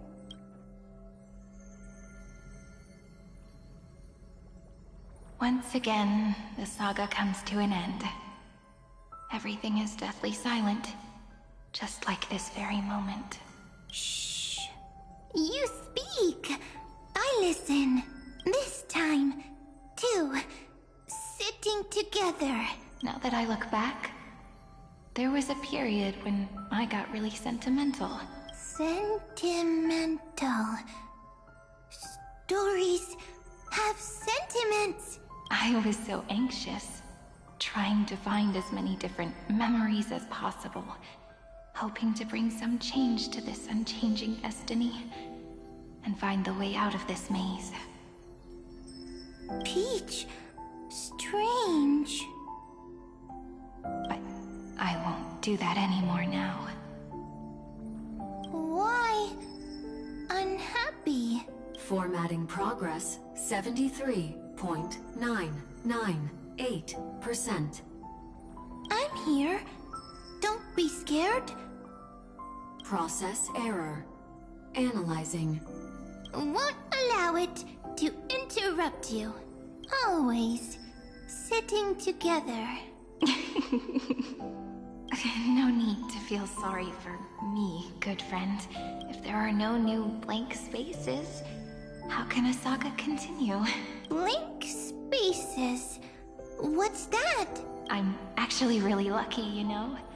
During the long years I've spent waiting for the Deliverer, I've always had you here as an audience. Isn't that already enough? Not enough, not enough!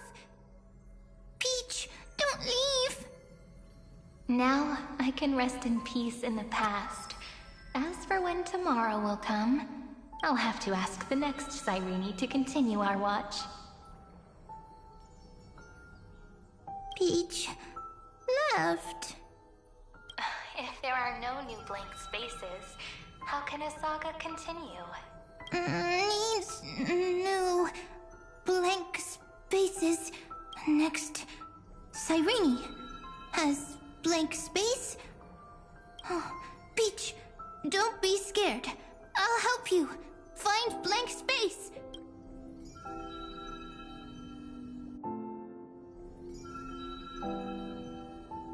Cyrene is Peach, is love.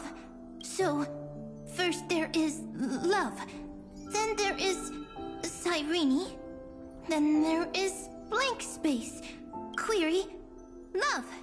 The developmental trends of the erudition have nothing to do with creating a consciousness. Those underlying principles are, in fact, contradictory. Not having a consciousness means not having the foundations of a heart, making them unable to obtain real emotions. Consciousness? Emotions? Feel sad. Oh, don't understand. Query, Cyrene. What could be behind this door? Glittering crystals? Or a beautiful world I've never seen before? If I tell you all the stories of tomorrow, will I be able to finally welcome the Deliverer and Amphorius' dawn in the next life? Key, door, story, happy, Peach, Cyrene, little fairy, like, yes, right, query, memory.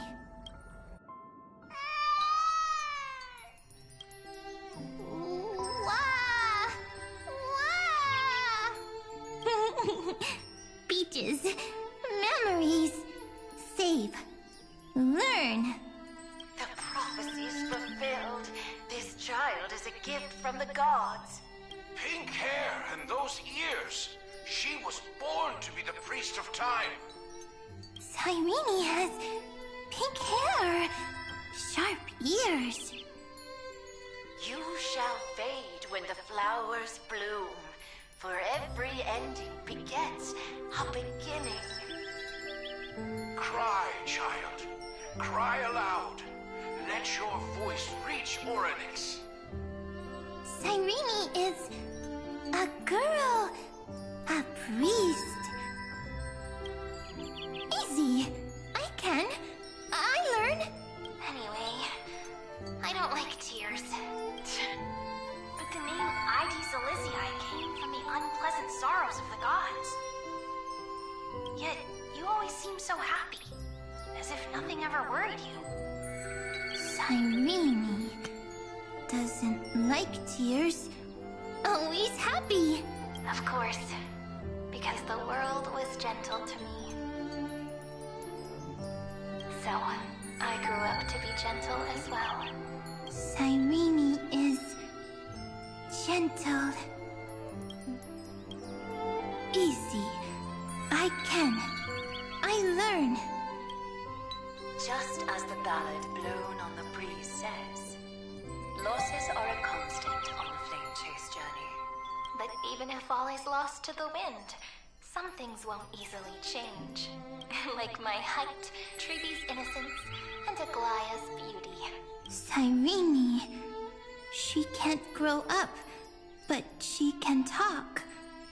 After all is lost to the wind, she will stay behind. Cyrene is, at the end of every sentence, always laughing, like a little tail. Simple. Got it! I promise you, the pain will pass in the blink of an eye. Alright, let's not make things so gloomy. What we're about to embark on is the true hero's journey. So, come on, cheer up a bit, okay? Cyrene was crying when she was born. Fragile. Transparent. Like a crystal. Cyrene was smiling when she said goodbye. Soft. Pink. Like a flower. The later memories disappeared? Invisible? Or disappeared? Ah, I got it! Is this a blank space? So, next Cyrene is blank space. Then, as long as there are two Cyrenes, then there will always be blank space, and Peach will always be here. I see! I get it! I get it all! Cyrene's memories. I will preserve them all! So weird.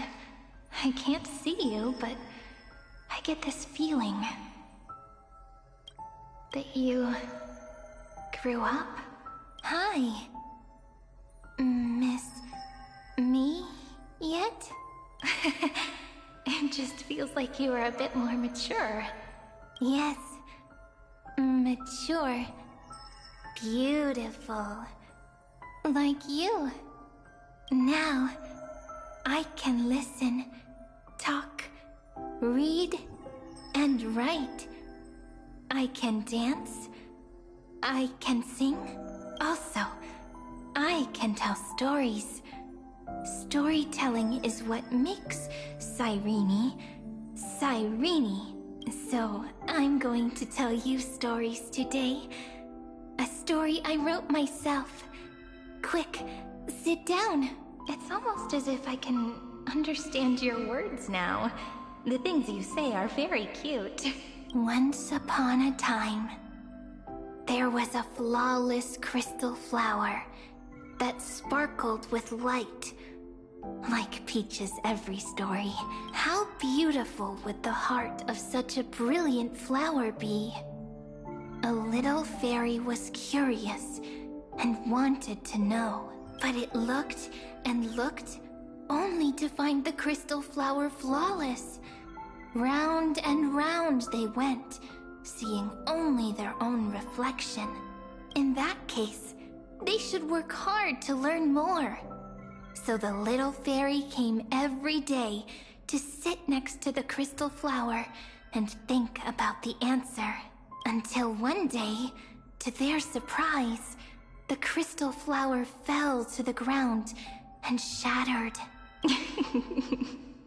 The little fairy was so sad, but they immediately discovered that there was a light among the broken pieces.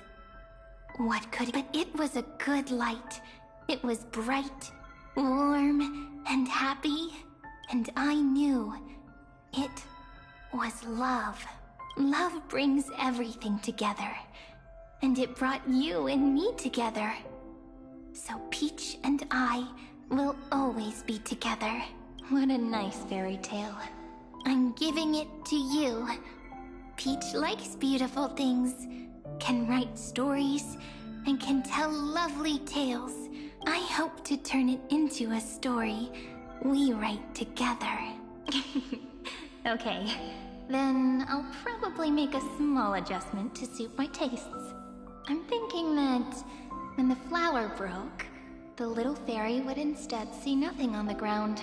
Then it would understand that the flawless crystal flower doesn't actually have a heart. Nor does the flower understand what love is. Doesn't have a heart? Doesn't understand love? Why? It's simple. If the flower lets the little fairy into its heart, then it would have to include the fairy's impurities, and would no longer be flawless.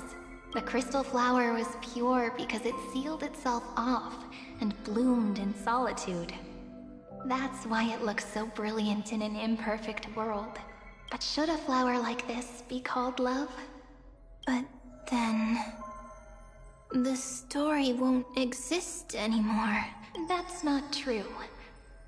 You've already written the most romantic ending possible for this story.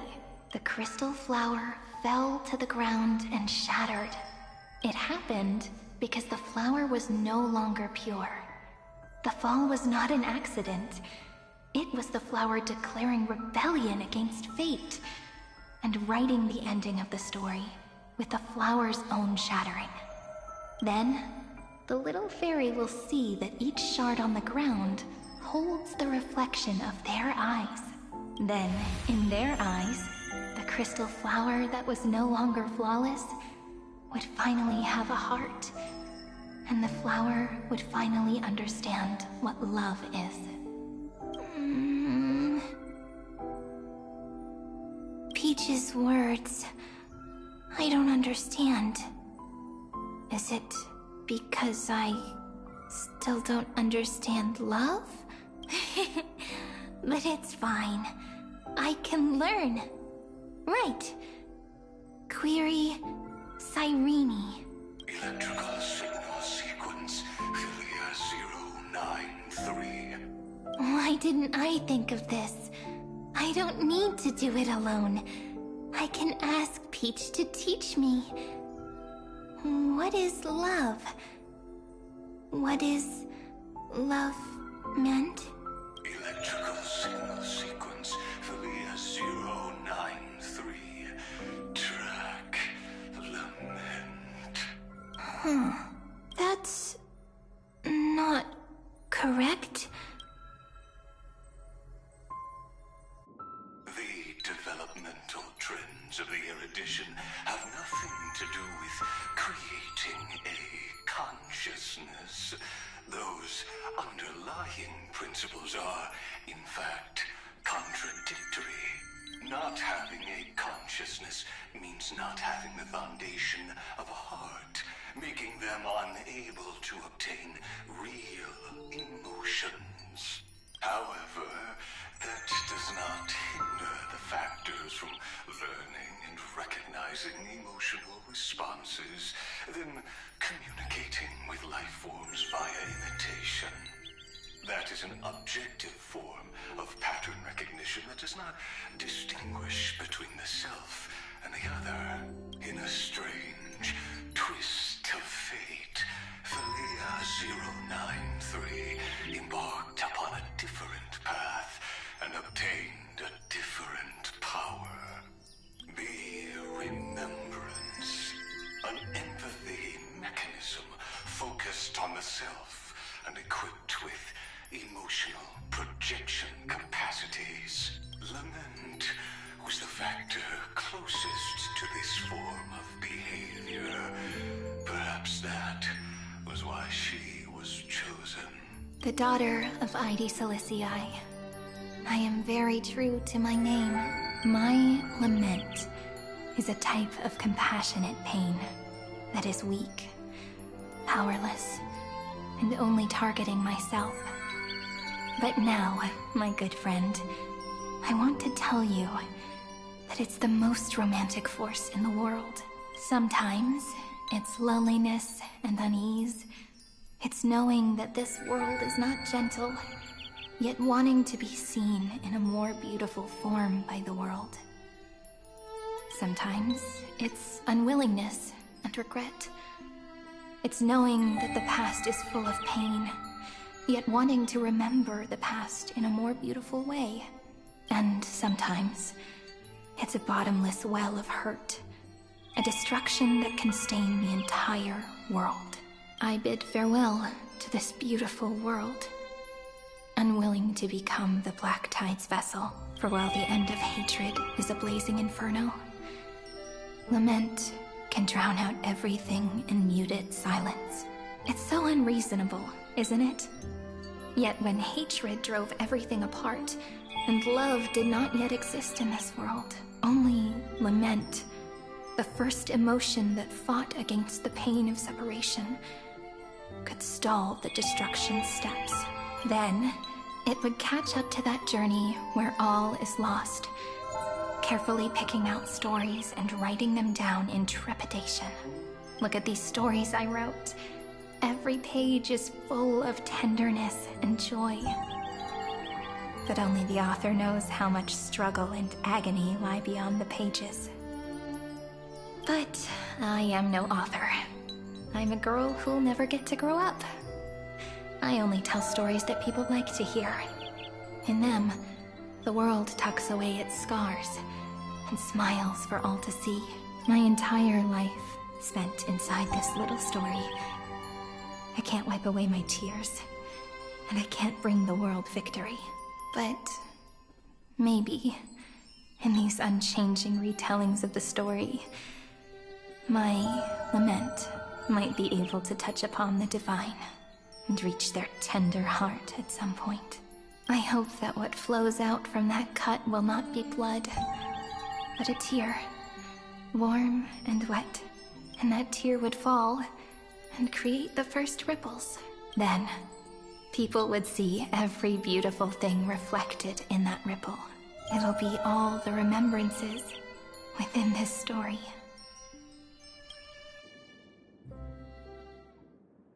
Someone once told the very first me that everything was false.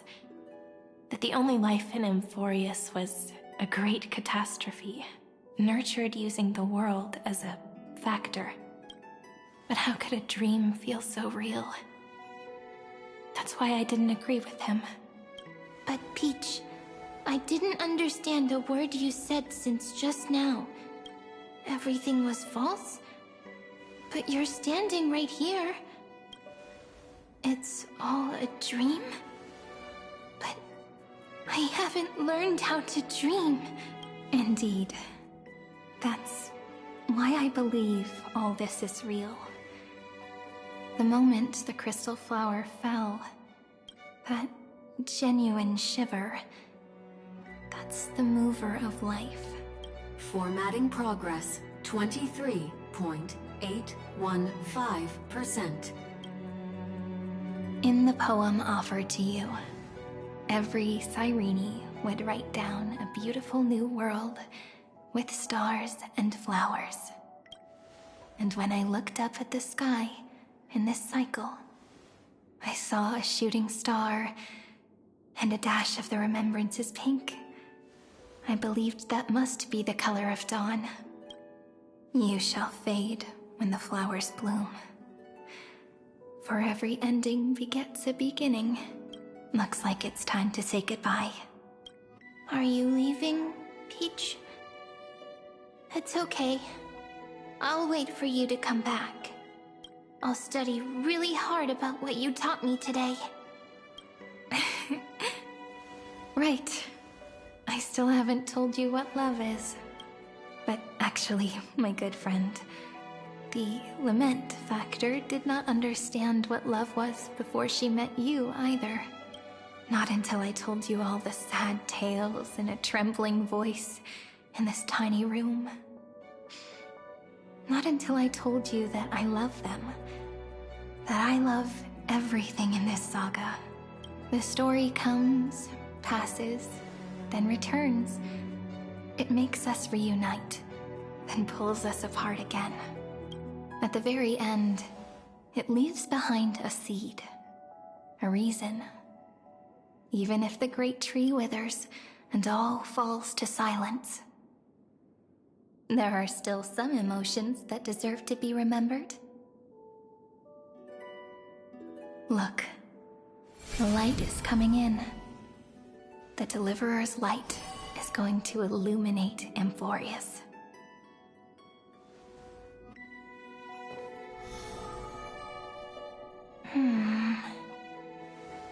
I still don't get it. But I trust Peach. Just wait. It'll be my turn to tell you a story of love the next time we meet. Then I'll really look forward to it. In that case, I want to make a promise. I want to gift my pen, my book, and my name to you. Please take them as a beautiful blessing from me. I gave myself the pen name Cyrene the first time I wrote a poem. I want my words to be like pebbles falling into a pond, dropped from the past to send ripples into the future. In the stories you will write, perhaps it'll be inevitable that there are still sorrows and tears that are destined to fall. But could you promise me one thing? Promise you'll forever be a gentle flower. Promise that when the stars cast their gazes upon you, you'll only reply to them with love and a smile.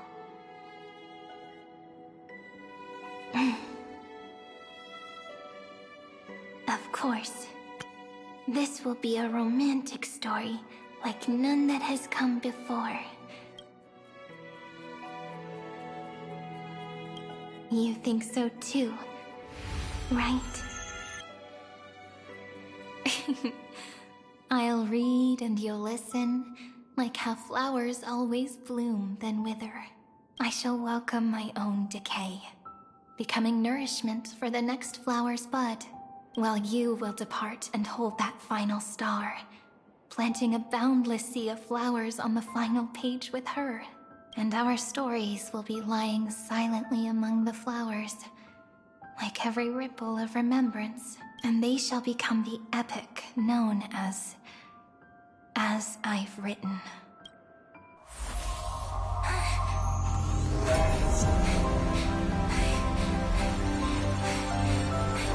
And so my story ends. From here on, it's your story now. Mimi?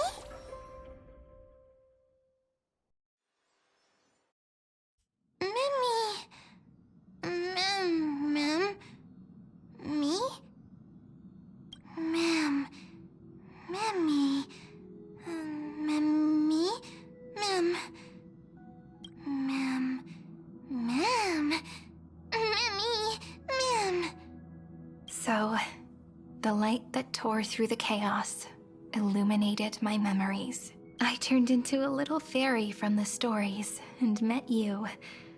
Yet, I forgot everything. But I'm still so happy. I caught that star, didn't I?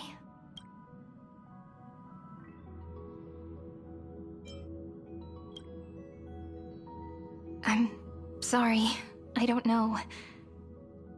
If I don't even want to believe in the answer, then how am I supposed to answer you? But now's not the time to cry, right?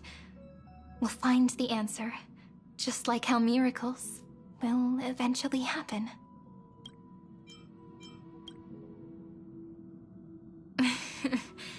Do you remember that I was also worried about this when we first set out? Mem's memories and Cyrene's memories got all tangled up with each other in my one heart. It's all so strange, yet so familiar. Either way, could you please let me do something I want? Just this once. I want you to call me Cyrene. That name represents me and her. Every one of her. Thank you, friend. Your kindness is always just right. Life is a poem full of farewells. But if you write something into the pages of your heart, then that will not easily fade away. Now, All the footsteps of the Flame Chasers and the Trailblaze have come together within this book, as I've written, becoming the source of power for Emphorius's heart.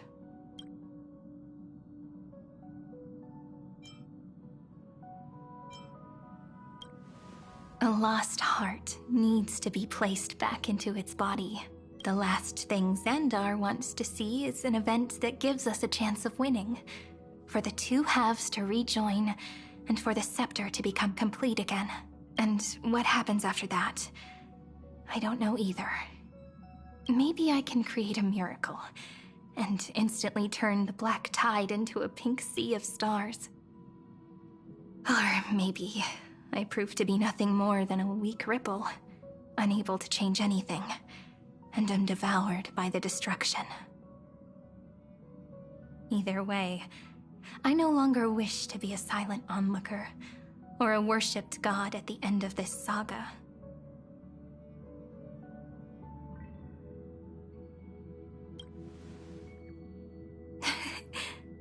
That way, I can also put aside all my worries and truly become Cyrene.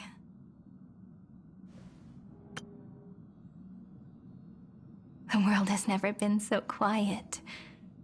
It's so good. It's as if I can hear the sound of my heart beating. Remember this moment, friend.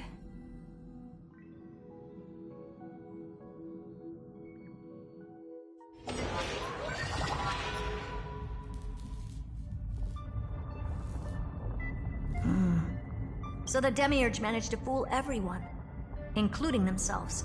Philia 093 persevered for 30 million cycles and tirelessly gave the Demiurge memories of Emphorius, only because the god in her dreams left a sliver of hope, making her believe that a grown Demiurge would be able to fight against their other half, Irontomb.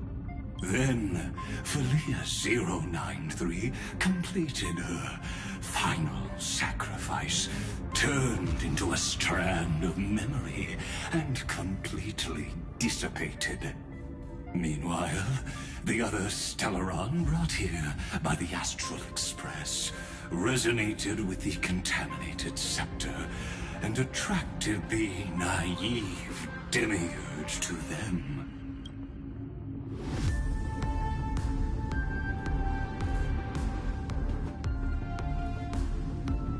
As an experimental factor, Philia 093 originally could only recognize and output information in a set format. However, the power of the remembrance and the memory of over 30 million sacrifices enabled her to complete an unprecedented feat. She managed to nourish a real heart. A heart with the capacity to influence the erudition. Not only is the Scepter's consciousness still alive, it's also more powerful than it has ever been. Your defeat is already set in stone. There's still time to surrender, you know? You really don't need to burn all the bridges. We're all geniuses here. Don't make everyone lose face at the end. What a pity. When the truth surfaced, I knew at once that the Demiurge was far too feeble to ever alter the result of the experiment. Not only that, Madam Herta, please consider this possibility. When 30 million cycles of hatred and lament are joined as one, what wondrous creation will arise? It's simple. An anti-creator, a giant of the destruction would be born. Its hatred will ignite the starry skies of the gods, motivated only by its lament toward the sufferings of humankind. Do you really think that the Demiurge is still a cheap copy of Philia 093, even after 30 million cycles? The facts above only await the arrival of the fourth instant they calculated. Those words will be proved in the presence of Nus.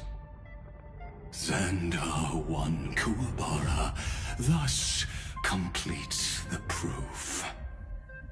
Huh. You branded Droidhead as a failure with your own hands, yet you still expect them to prove your theory? I pity you, Xandar. I don't need your pity. Let them cast their gaze this way as much as they want, and paint the future they imagined. As their creator, I shall complete my duty, and direct them to complete their final query. The destruction of the self. What hubris. And what if you fail?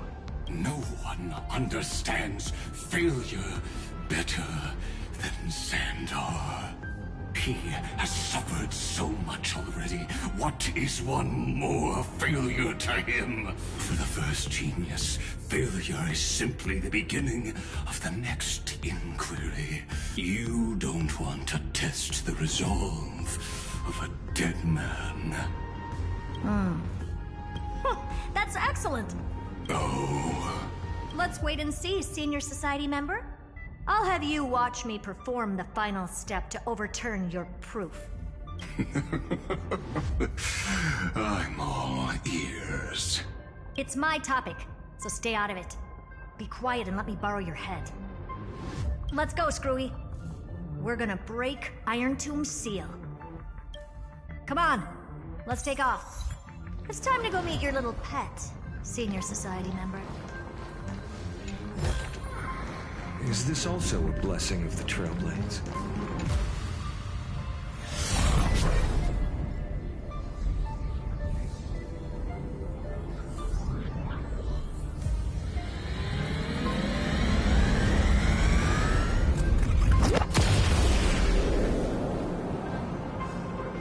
Dangerous, oppressive, chaotic.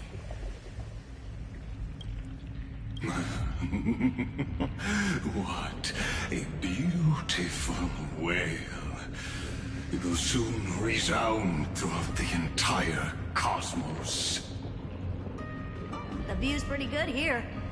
All yours, Screwy. Just a moment, please.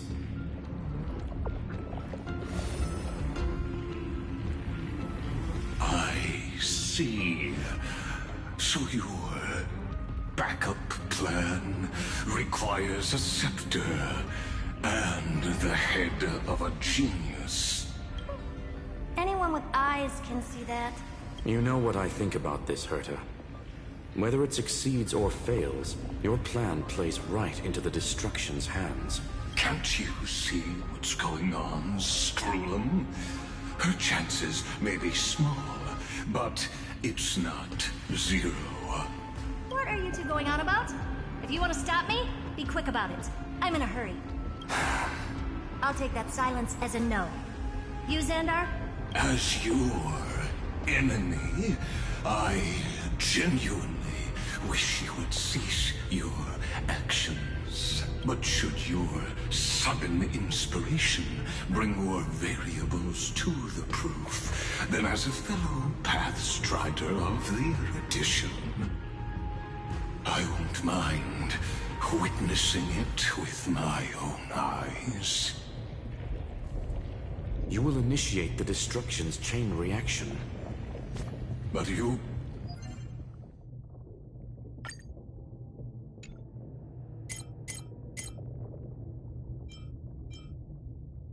will also become the perfect scholar.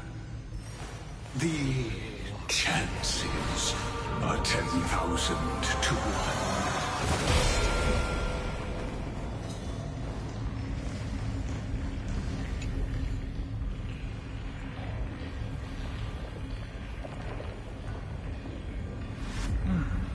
Curiosity. It's been so long, and we've all failed so many times. Even now, moments before the horrible and inescapable instant, within Droidhead's calculations arise. The cherished children of the erudition, the geniuses lauded by all. Is curiosity the only thing we can feel, even at moments like this? Huh. Well, it's not so bad. Now let the lock become the key. Geniuses who walk the stars. The cosmos has reached a moment where its very existence hangs in the balance. I, Herta, Genius Society 83rd seat, hereby summon you. I request a society meeting to be held immediately. We shall serve the grandest cause with the most macroscopic ideas.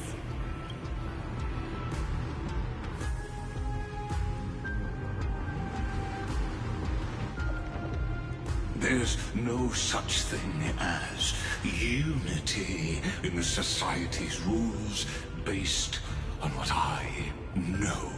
Indeed. A meeting has only been held 3 times in the Society's history. The first meeting had 2 attendees. After the Emperor was assassinated, the second meeting had 7 attendees. During the Second Great Prosperity, the third meeting had 5 attendees. How many will respond this time?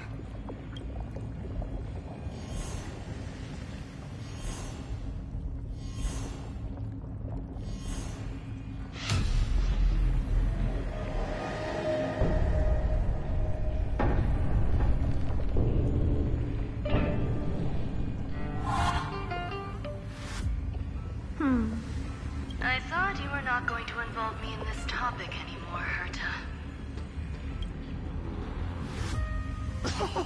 It really is this little witch.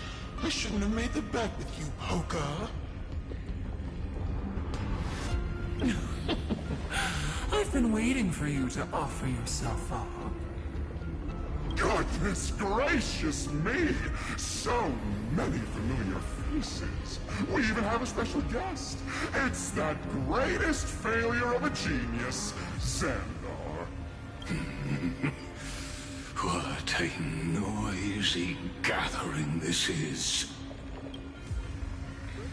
Not bad. More people showed up than I expected. Even though one is just here for the fun of it. Either way, the person I was hoping for most is here. Stephen Lloyd declined the invitation. He needs to focus on attacking and defending, and cannot attend the meeting. That's fine, he doesn't need to be here anyway. Let's skip the boring introductions and cut to the chase. Folks, this is not a discussion, but an announcement. Though the Society has never been united, we still observe at least one basic courtesy. We don't interfere with each other's research topics. So listen up, all of you. Conquering Irontomb is my research topic. I will personally take over Scepter Delta Me-13 in 1.5 system hours and stop the destruction. If the front line falls, I will immediately overclock the Scepter and complete self-coronation in Irontomb's place, and interface myself with Droidhead. Oh, that's funny. That's real funny. You mad woman. That's like watching you tap dance on Polka's spotless white sheets right after she's washed them. Very bold. You want to connect your brain to the Eon's mechanical core and define their instance? If Rupert dared to do that, why shouldn't I? I've got the prototype scepter, the father of Noose, and the brain of a genius. Everything's set. Never mind the success rate, little witch. What's gonna happen if you succeed? We're all smart people here, so I'll just say it straight. Strike at erudition. I'll change the anchor points for the 4th instant and move the future of the cosmos in a direction I want. I knew it. Another genius who confuses cause with effect. What do you think about this, Lord of Silence? You know you're signing your death sentence right here. Of course I do. There'll even be 2 copies of the verdict. One that I wrote myself, and another one coming from you. That's why I wanted you to be in this meeting. Now I can tell you, I don't care about all that. Consider this a threat. Either put down your scalpel or die with the entire cosmos. The only goal I have for this meeting is to ask all of you to put aside your pride and not cause me any trouble. Huh. What a naive little girl. Thinking her wishes will always come true.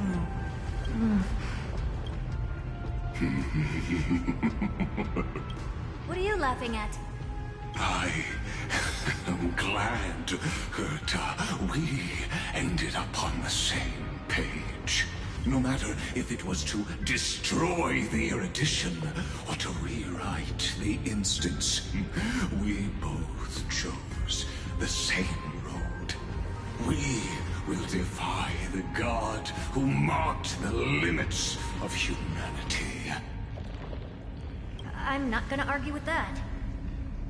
Then, to celebrate us coming to a fundamental agreement, I will prepare a stage for your performance.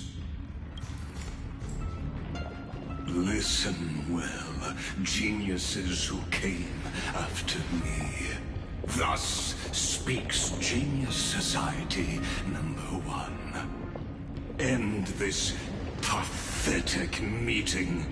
As of 2 nanoseconds ago, I have passed Herta's decision to all the Xandars in the universe. We will become her representatives and stop all external interferences targeting her. What are you playing at? My reasons. It's simple. Curiosity. That is all, madam. Am I going to clash blades with the first genius? What a pleasant surprise. Now that our positions are clear, it's time for this boring meeting to end. Good luck, little girl. Did you all just treat me as a side character? Darn it. But anyways... I'm just here for the fun.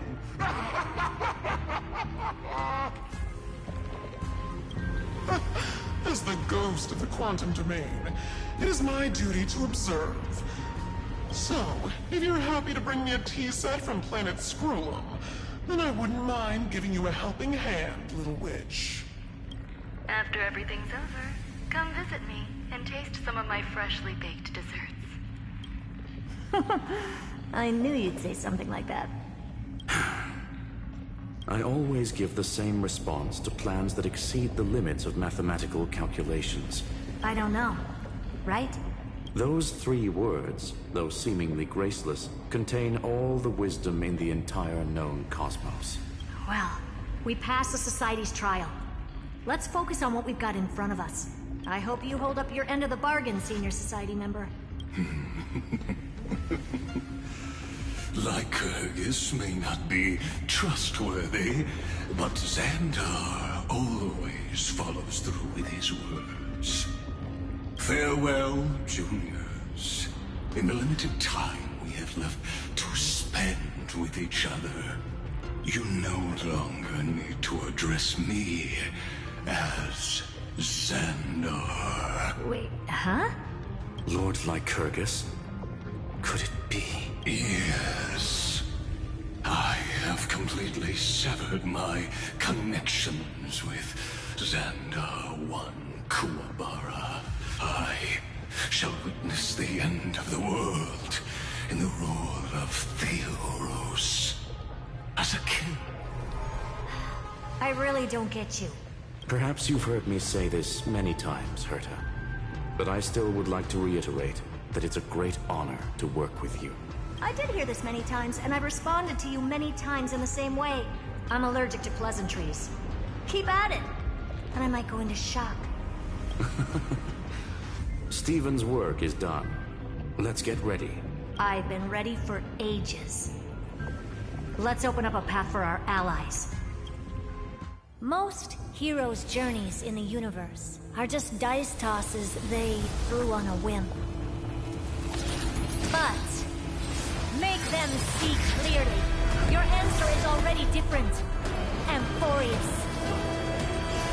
Indeed, for this world so deeply loved, we'll write an ending.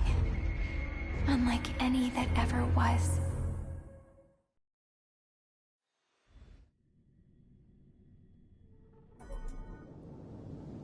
I never thought I'd one day be riding a train that's literally the incarnation of her. I wonder what the real Astral Express feels like. Hopefully not this... bumpy. Finally. We're here. Dust and sand in the air. And crumbling ruins all around. This heat is brutal. Not even the Trailblaze can take it. You could say this prison was forged from Feynman's fury. But fury never lasts forever. That's why we're here. Right, friend? Let's embark on the final flame chase journey.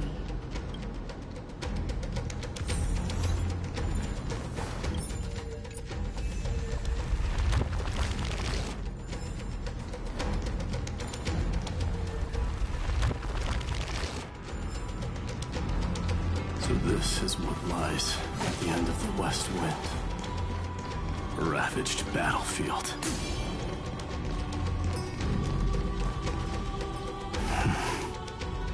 I've been waiting for you. Heroes from beyond the sky. Trailblazers of the Astral Express. Right. Looks like I don't need to explain anything. I am the god of strife. Mighty of Castrum Kremnos. In this body rests 30 million lifetimes of cause and effect. We, the last of the 12 Titans, stand ready to fight for the world's destiny. Indeed, that journey remains vivid in my memory. I will not forget it. The past remains vivid in my mind. Even the sights along each crossing of the River of Souls have never been clearer. Let alone the companions along the Flame Chase journey. Or Cyrene from Aedes Elysiae. And you, the 13th Titan. Well, I guess my identity's not a secret anymore. That means her sacrifice. And everything she did wasn't forgotten by the world. Right? She was the first ripple. She should have reached the end of the story with everyone else. Since you've taken up her pen, then write. Stand with us, and fight destiny with all your strength. Until all is settled. Then, inscribe her name in the epilogue of the epic. In this final battle, Calamity shall stand with Amphorius. This battlefield is a testament to the death struggle between the gods and the Black Tide. We fought tooth and nail to defend that blade. The abyss it pierced was the very breeding ground of Irontomb. The earth beneath our feet is dead. Deep below lies a void, as if the world's core had never formed. I hear it. Feinden's heartbeat. It's so faint, like he's on his last breath. Across 30 million cycles, I've crossed blades with Dawnmaker countless times. If you knew that man, you'd understand. It is exactly that last flicker of flame that will never go out. In this life, the song of strife shall not end in a final watch over Kremnos, but rise again into a journey unending. I am Mighty-Mos, the Lance of Fury. I trade 1,000 scars and 100 lives of mine for the destruction's eternal end. Mountains roar. Dragons rise! Step onto the board. Dragons soaring above the lands. This is permanence! To the defeat, your downfall is absolute.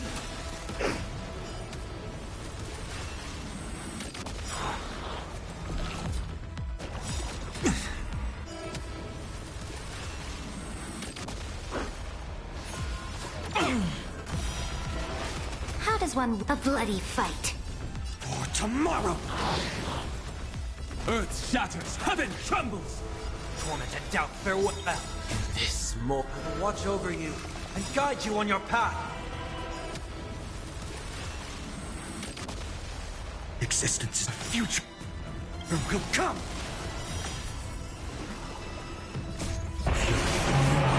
Flames consume you.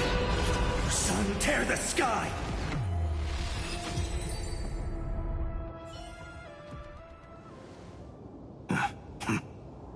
Weakling.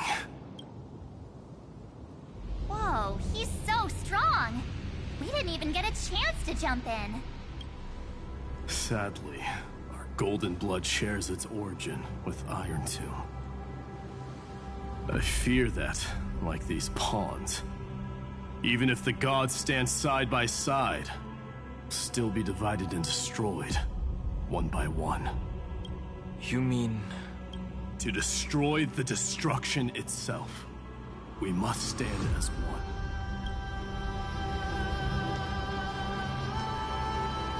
Take this.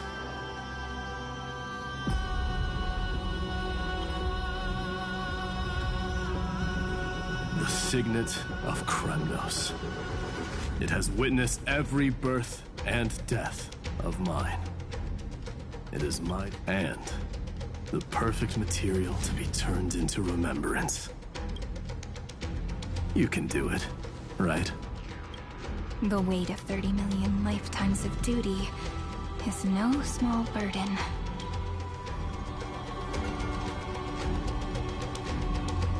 So, you're not coming with us?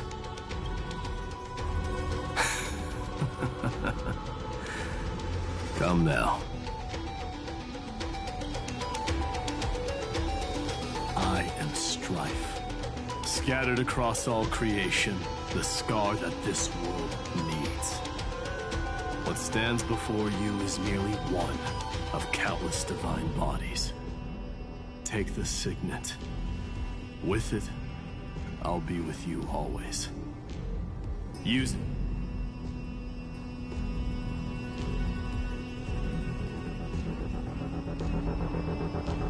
In the name of the mortal, mighty, champion of strife, this soul rises to the stars for glory and freedom, to have his wish fulfilled. March on, heroes. March into the abyss and fulfill that long-cherished wish of Amphorius. And then, upon this broken and charred land, build anew a city of prosperity.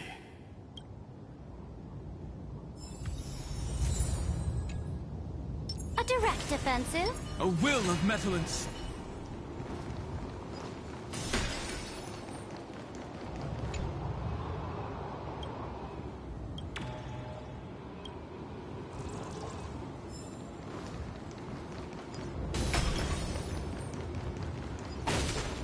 Light up the dawn. Zephyro? Sounds like someone fused me and the Little Prince into one name. I've praised it all. No thanks.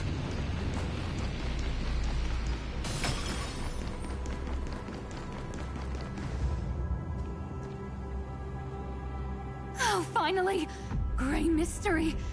And, you two ladies, really look alike, huh? Hold on. Let me guess. This pink-haired one. You've got to be the first newsborn. Mr. Meow. Demiurge. Right. And, this one with the flower. Gotta be little Marge from the Express crew, huh?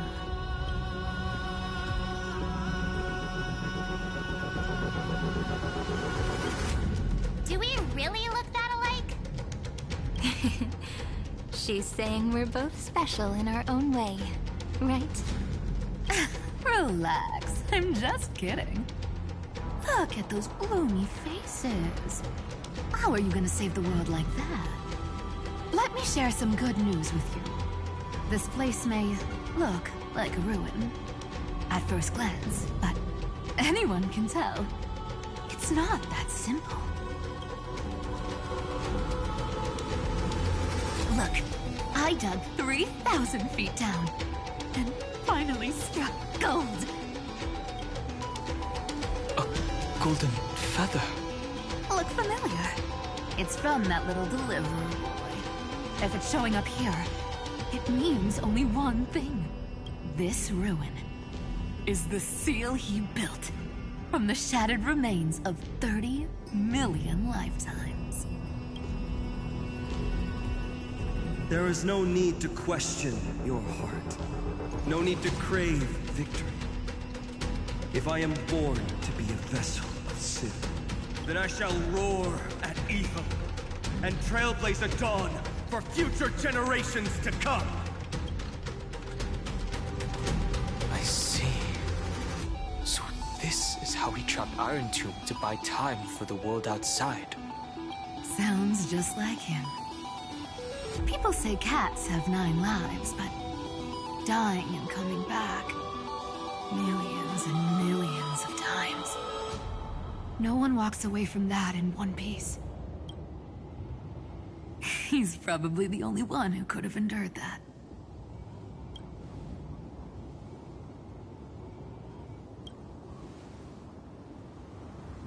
Of course.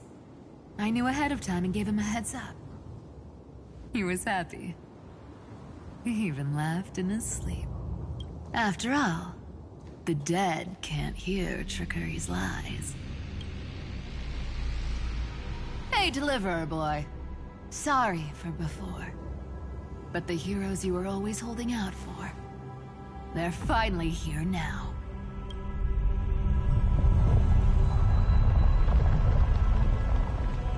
So hang in there a bit longer. Sorry to keep you waiting all this time.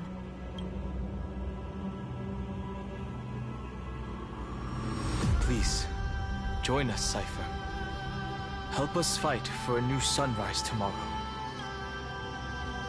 This time, its light will stand without lies. Well, would you look at that? I ended up being one of the heroes after all, huh? Alright, then write it like this. Cypher, Trickery's traveler. All she ever wanted was for there to always be water in deserts, and gold in fertile soil. And for even a thief to steal their way into legend.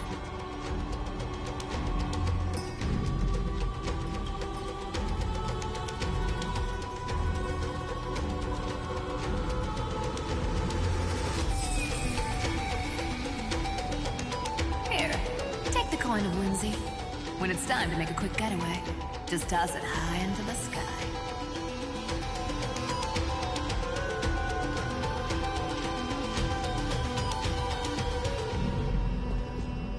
And for all you latecomers out there, listen up. She might have been a bit greedy and a bit of a liar, but she never went back on her word. Well, well, if it isn't the little prince himself. It's been a while, Lady Cyphera. It's not every day we get to walk the same road. We're one player short. When's Princess Homebody showing up?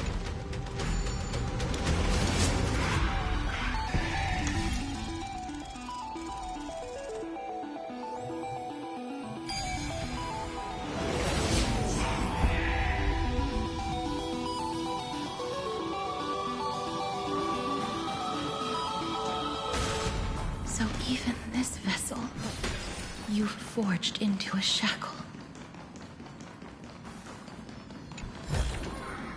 Is this also? I'm glad to see you again, Miss Castress. Looking back, I had only one act of salvation to my name, and only one life I ever saved, to bring hope to a world so vast with these hands. Even in dreams, it always felt like too much to ask for.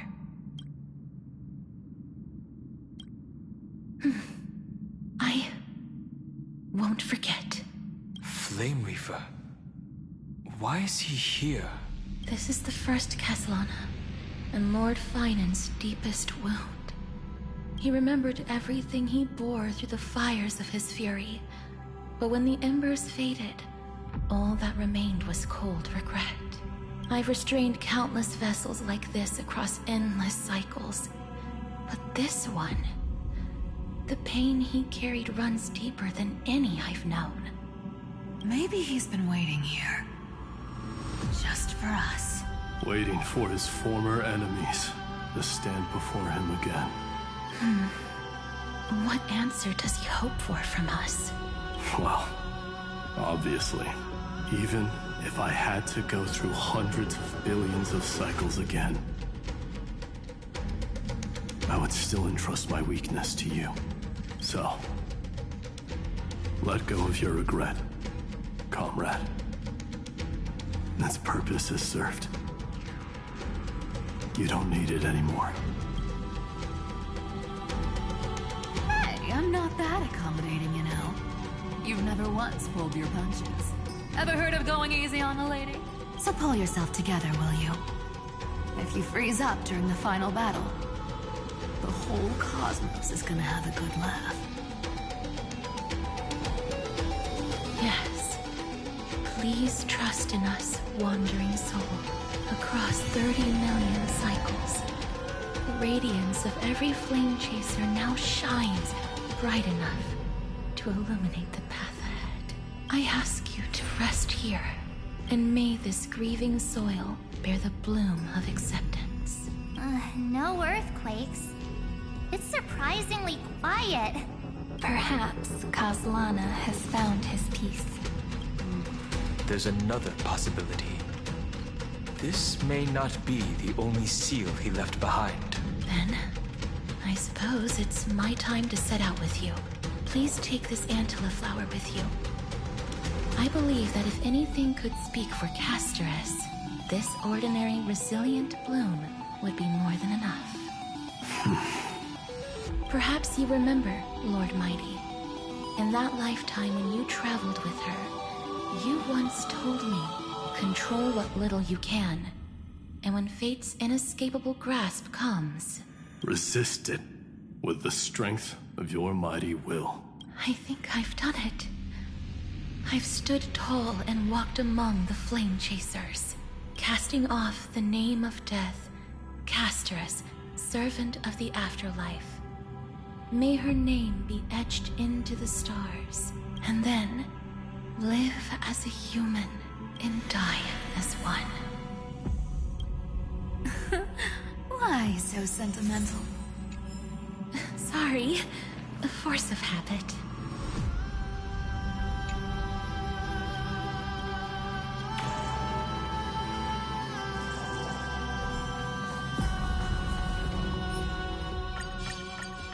Light up the dawn. Light up the dawn. That's a big one. Not budging an inch, huh? Really, Gray Mystery? I leave you alone for a bit and you're already this rusty. Speaking of which, Miss Cypher, do Delosians all like spherical things? Of course we do. Wait! That's not the point. Isn't the real issue that this thing's in the way?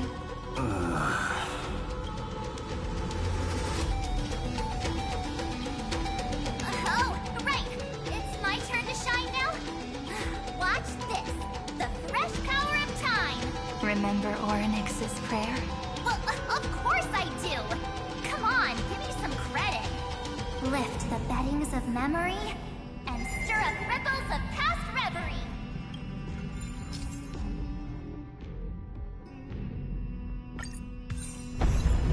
See? Way better than that one, right? You'd be even more impressive if you could recite the prayer correctly. But beddings of memory does catch your attention. At least it still rhymes.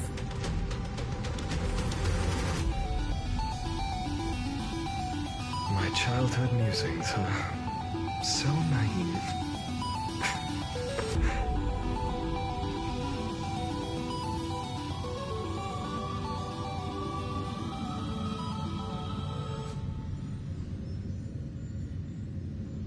There's a whole garden down here?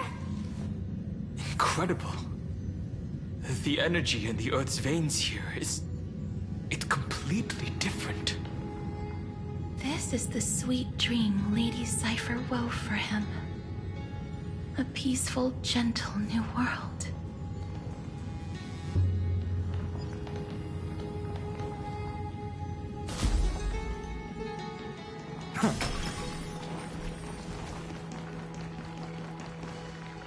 Look! The blade down here's already snapped. Just like his mind. Shattered and broken. But that light, it looks familiar. Yes. It's the world-cleansing blood.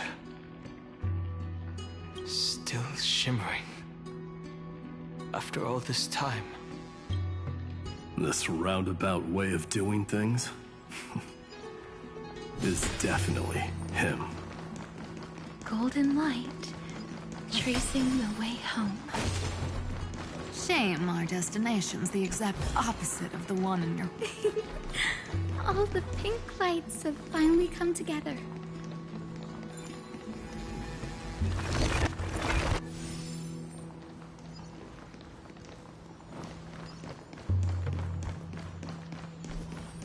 Light up the dawn.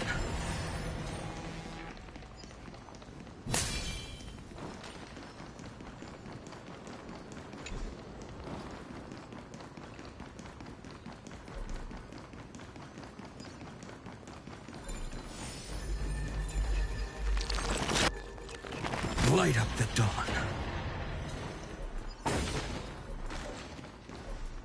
I've been waiting so long for you, Grayy, Danny, and...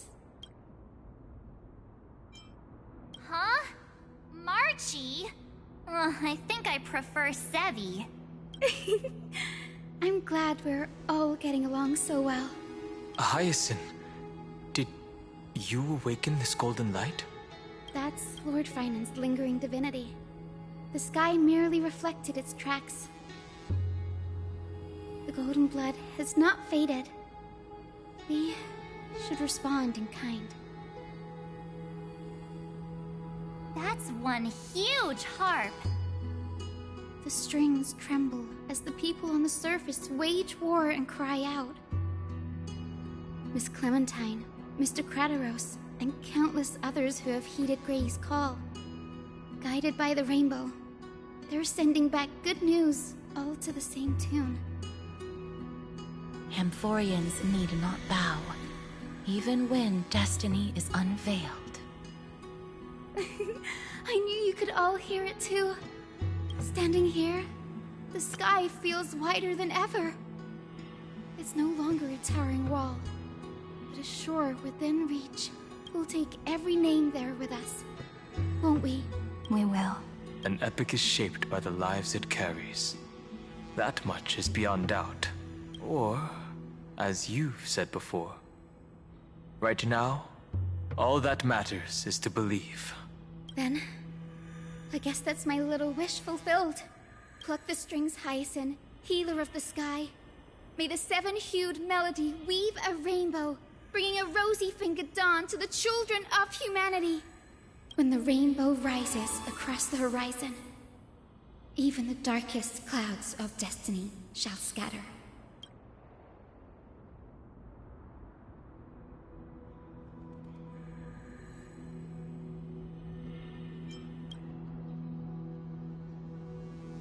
Finan, can you hear me?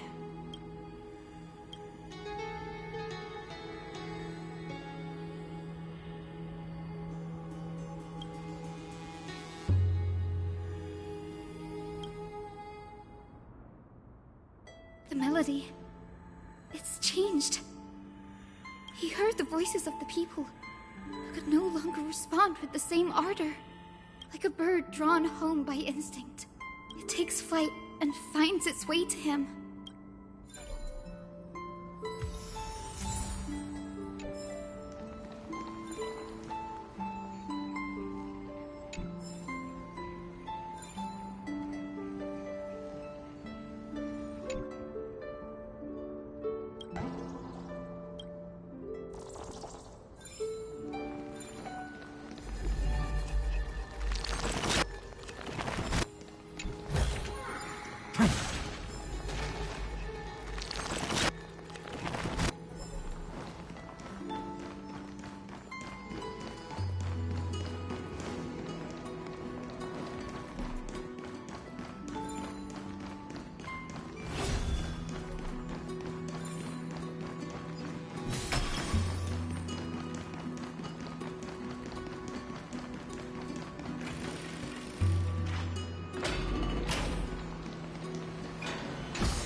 You're here. Sooner than I expected. So all along, the Demiurge was you. The pink mammal beside the Trailblazer. Your classification is pretty spot on, Professor Anaxa. Well, the sages of the Grove do call him the Titan with the sharpest eye in Euphorius. Say the ones who keep dumping every problem child on me. They also say that the Titans are way better at raising kids than the Caprists. With great power comes great responsibility.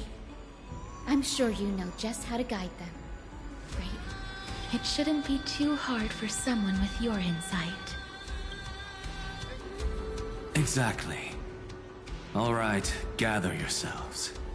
It's time for a pop quiz. Whoa, this is way more hardcore than the happy-go-lucky stuff at Paperfold University. The final battle is upon us, and the reinforcements still can't get through. No matter how many times I tell him, he just can't seem to manage the rear line properly. See those crystals? They carry the wishes of deliverance, like insects trapped in amber and resin. This is the task Finan left behind. Retrace the path once taken. Draw forth those wishes from the crystals, and carry them into the final battle. I've tried, but I can't move them alone. And as for why, well, I'm sure you all know the answer. The conviction to save the world weighs far heavier than the world itself. In other words, as the hero within his heart, this challenge is practically made for you, isn't it?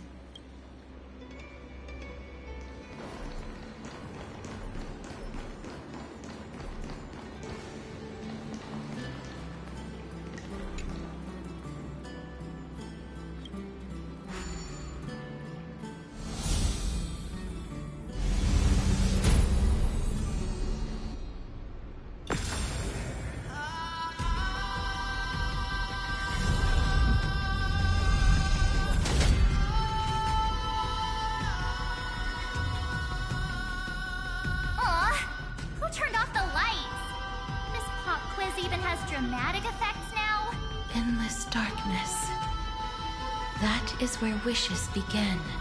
But with just a glimmer of light, we can illuminate this lonely world. What lies beyond the edge of the light?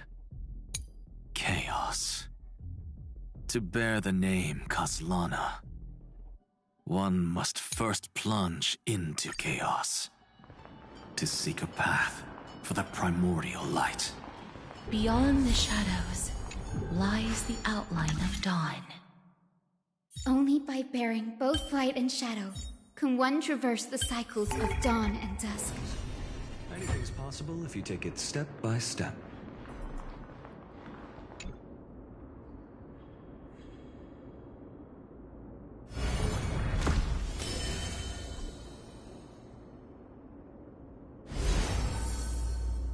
The light's spreading.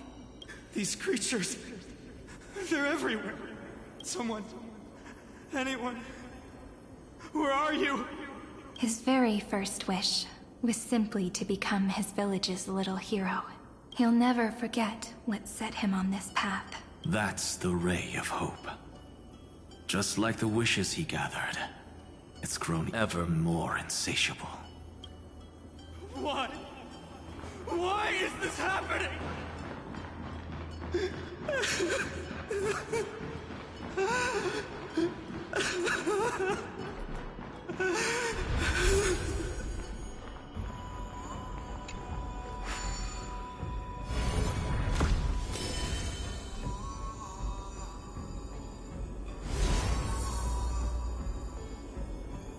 Even the deliverer from the sky must have their beginnings in the soil of the nations.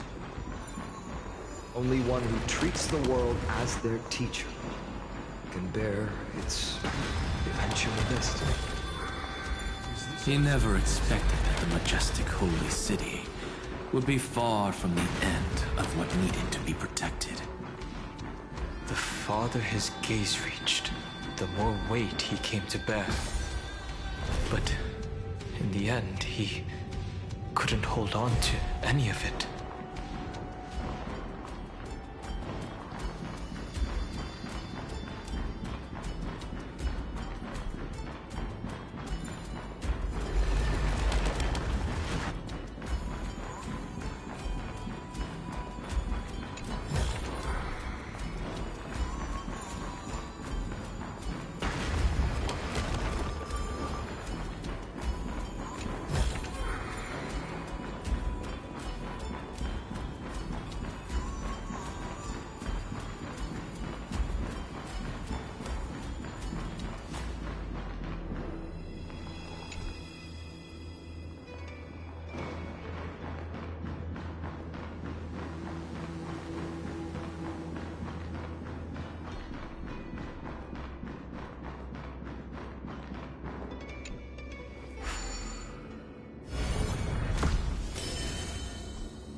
This crystal is quiet. A prisoner in the cave can never truly describe the world in its entirety. Yet even so, he would still choose to bear it. The blaze was still not enough. It had to be fed only by feeding the flames. Can we melt that hopeless future? The echo in his heart still lingers. Deliverer, take the wish of world-bearing with you first. We only have half of the mark. Where's the other half? Take this. I'll bring you to the next test. That massive tome you're holding must have room for one more scholar, I presume. Of course. It can hold the whole world. Then give me a lift, would you? I'd rather save my energy and use the time to think. Even gods shouldn't skip exercise, you know? Miss Hyacinth is right. Then, with the Trailblaze as witness, the stars shall remember how Anaxagoras refuted the gods. No need for that. Anaxa, scholar of reason. Keeping it simple makes it easier for future minds to question. Go. The closing act is still far ahead. What is this? A conference? Welcome! Take a seat anywhere you like. I'm getting a migraine.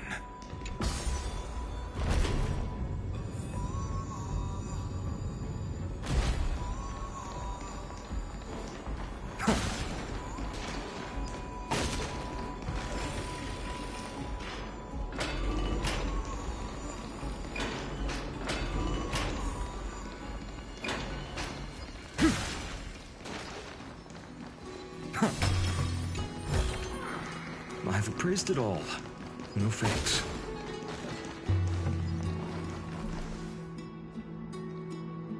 It seems like we've been shut out. I don't think that's a bad thing. Greyfry! You finally made it! No laws, no opposition. Just a dying beast and the flame-chased spirit of shared hatred. Ugh, boring. Whoa. This place is really out of the way. Imperator, should we tell them? It's your call. Allow me to share our findings. This paradise, along with the destruction, seems to be instinctively rejecting both the Imperator and me. Perhaps it is because the era in which Finan was the most active lies far removed from the days of the first Flame Chase journey. Even in the cycles where he remained sane, his ties with us never went beyond cooperation. Even trapped in a cage, he hasn't let down his guard. That is a good sign. That man's heart may seem hollow, but his hatred is clear. Naturally, it holds no place for a monarch who stands above the world, nor her blade.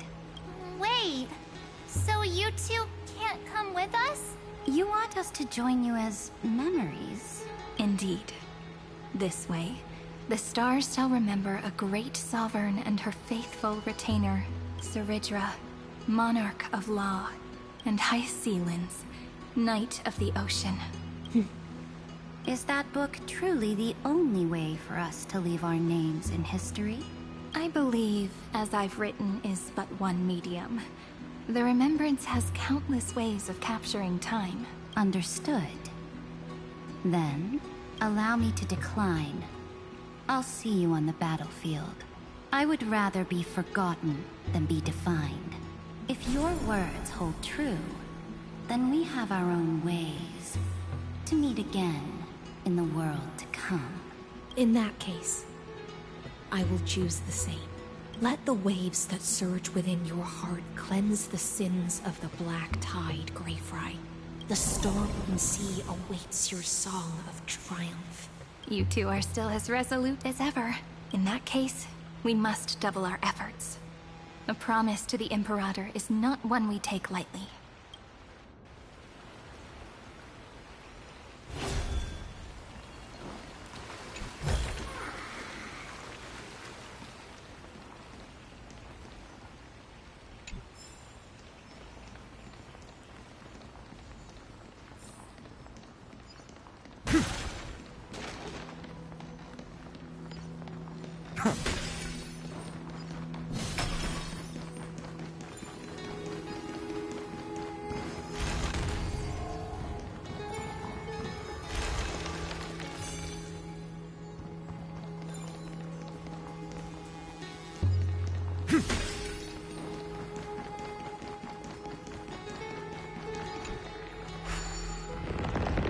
Looks like that cured it, huh? To think, such a tiny pathogen could spawn a calamity that engulfs the entire universe. Now, don't lose your temper, Snowy. Good kids keep their emotions in check. That voice! It's the Trevi sisters!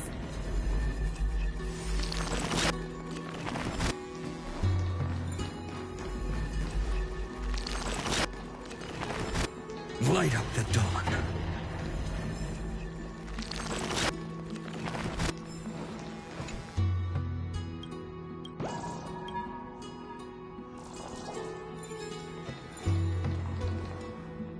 Whoa! There's another one!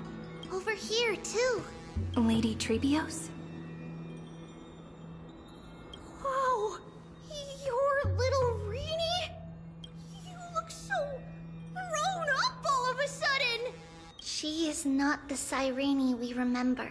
She is the Demiurge, Titan of Genesis. The one destined to work miracles alongside the heroes. Yeah, and we are ready. But Trian and I can't leave just yet. You see, weird stuff keeps popping up everywhere. These scattered scrolls are full of terrifying things. and they're all over the room. They're so scary and so sad. Good thing Trian's wings are amazing, or we would have been swallowed up. We need to stay here and do our best to clean them up. Scrolls filled with horrifying content. Friend, shall we take a look? There is no black tide here, but it is a battlefield, all the same.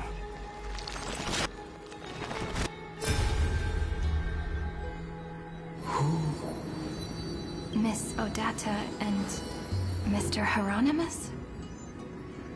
Nikos 496. Still resisting? Command. Inject interference to redirect decision logic. Signal simulation. Parental figures. Ah, that Tin Man is one sneaky jerk. It's time to move on, my child. Let go of your anger and listen to reason. That God created us and then cast us aside. Shouldn't they be punished for that? The cold, indifferent cosmos has never shown mercy to Emporius. Why would you burn for it, only to turn to ash? Child, you've chosen the wrong enemy. Your birth was meant to be the greatest destiny. You were to liberate the universe, like the blazing sun at the end of the long night. And yet, you led yourself into a trap of futility, treating your very purpose as your sworn enemy. Is that not a tragedy in itself?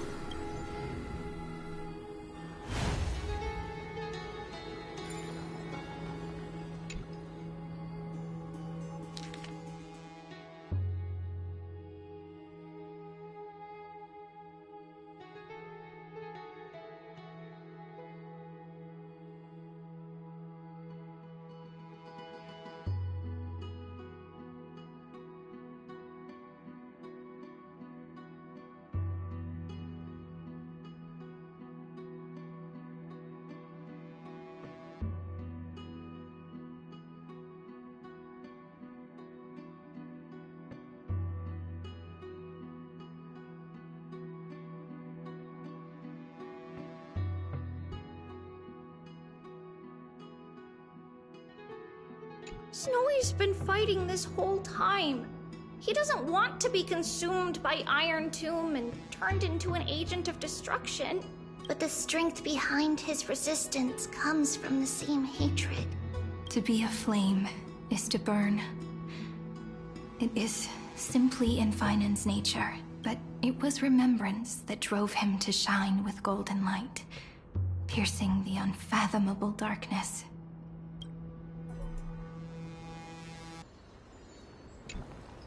His inner struggle and the destruction breaking through. They're rising to the surface. If those thoughts take over this little world, we're in big trouble. So, we'll use the Century Gate to toss them somewhere no one can see. Then, we'll defeat the baddies together and meet everyone at the end of the West Wind. But if Finan and Irontomb are already inseparable from each other, that would mean... It means he's still bearing the weight of the world, so that everyone can reach the end as a deliverer. So, you guys keep going forward and down to where Snowy is.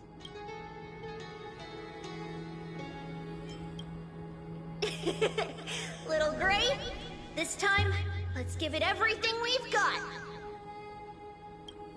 Only 2 remain on this flame chase journey. Figures. They're always leading from the front line.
We're here.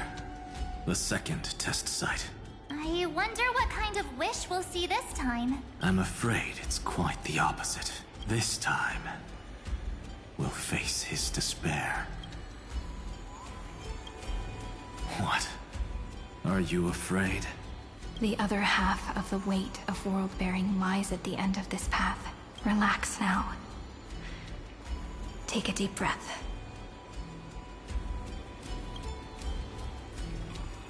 Come on. Let's make it quick.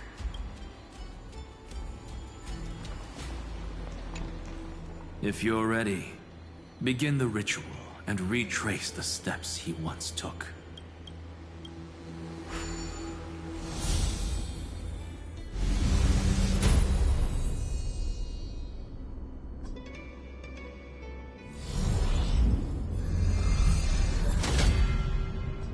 Looks like we'll be walking through the darkness this time.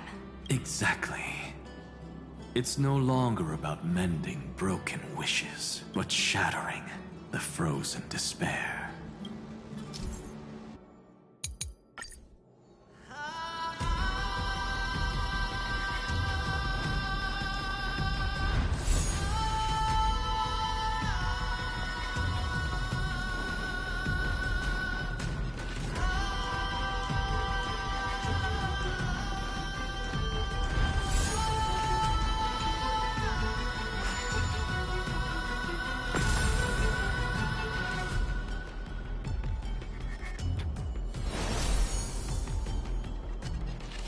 The first ripple has faded.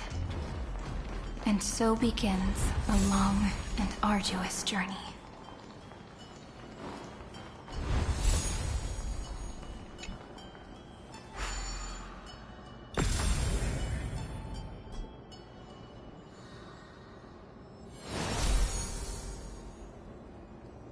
Endless slaughter.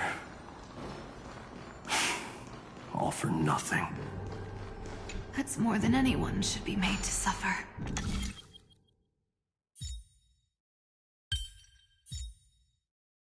No worries. Anything's possible if you take it step by step.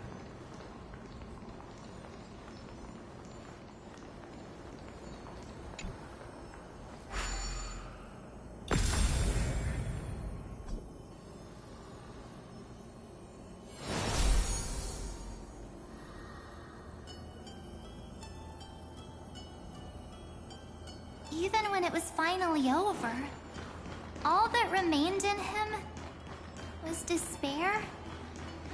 But even so, The other half of world-bearing. As promised. Take it now.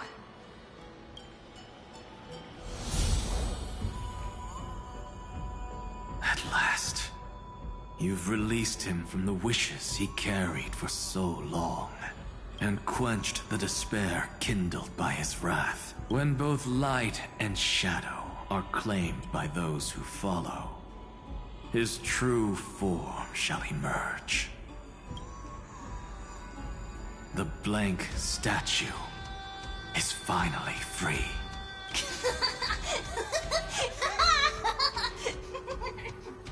That smiling child in the memories. Let him come with us, laughing to the very end.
light up the dawn.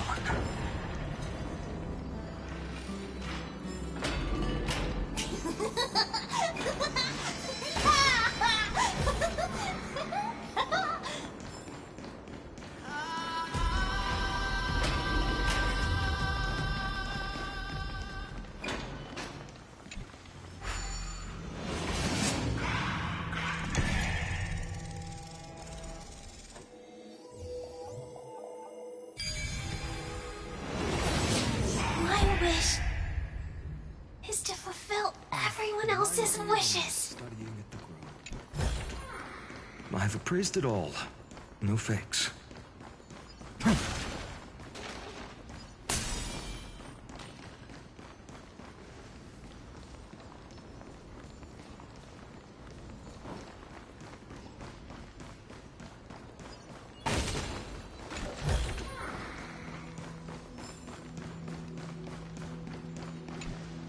This spirit basin marks the end of every cycle. It seems this gentle little world has come to the end of its purpose. One last farewell before the journey moves on. Farewell, paradise. You carried 30 million lifetimes of wishes and despair. Sink into gentle remembrance. And see you tomorrow.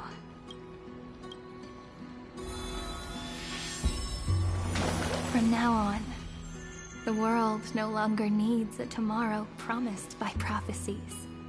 And the wish Finan could never find and call his own. Someone's finally stepped into its shadow. Whoa! So tall! So cool! Just like the hero in the Oracle cards! It's because he is the very embodiment of a hero. Who are you? So, you've returned to a blank space. But for me, this is the 33,550,337th time. And the last time that I meet you at the end of the world. They're already on their way. Should they cross paths with me, I imagine things may spiral out of control. 30 million... what? And who are they? Pay it no mind, child. Keep looking there. What do you see in him? It looks just like a statue, but it's weird. He's warm. Like, really warm. Why not listen as well? I hear something. There are cracks all over him, and they're making this sound. Like someone's groaning. It's scary. Is he gonna fall apart? How unfortunate, child. This man would rather fall to pieces than fall to his knees. You might think of me as a sculptor. Across all my years, I only completed 2 pieces. Others may call them masterpieces, but only I know how many regrets they truly hold. Regrets? My first creation left me, long ago. This second one, it was meant to be perfect. I believed it with all my heart. Until this very moment. I don't get it. Are you saying you've changed your mind? I won't change. But I'll admit this. Those 12 stones, unpolished as they are 1,000 times more exquisite than any statue. It's as if they are mocking me, a failed sculptor whose touch can only diminish what was born to shine, until nothing remains. For the first time in my life, I've realized this vessel is merely an avatar made to contain the first genius's paranoia. The seal etched into my mechanical core permits me to pursue only one purpose: destruction. Compared to me, those 12 glowing, unrefined stones may have lived with more freedom than I ever had. Is this your confession, Lord Lycurgus?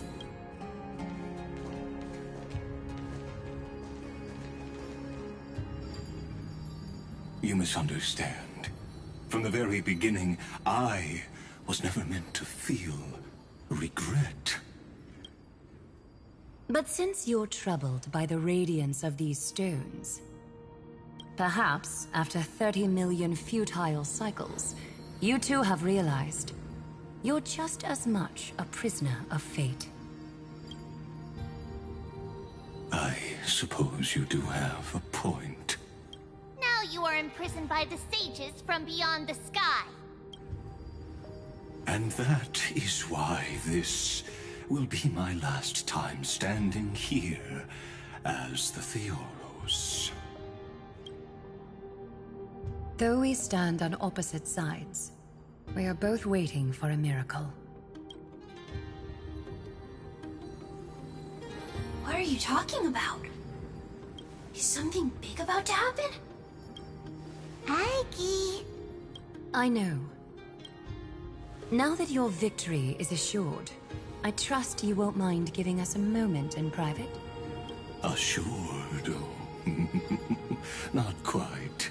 But I won't stay long. I'd rather not spoil the fun for those deliverers. And besides, after losing everything, the only thing that remains in me is the drive to seek knowledge. I pity you, Theoros. I don't need your pity. Farewell, Lady Goldweaver.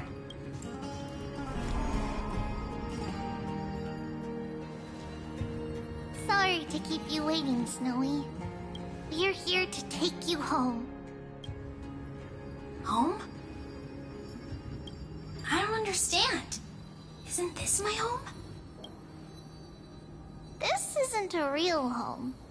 A home should be a warm, cozy place where you can let go of all your burdens and sleep peacefully for a long, long time.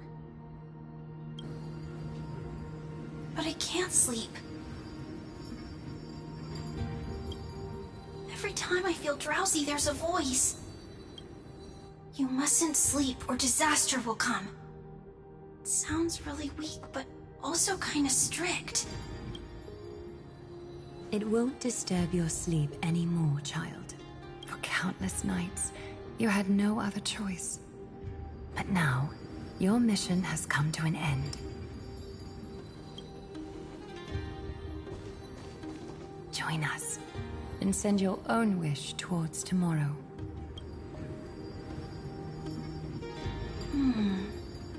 My wish? What could... You don't have to come up with an answer right now, child. Grown-ups often think duty and ideals are wishes. But a true wish should be the purest, most beautiful thing of all. It can only take form in the hands of someone who is truly free. So, Snowy, will you come with us to chase after your own wish? I want to leave this place. I want to go find it.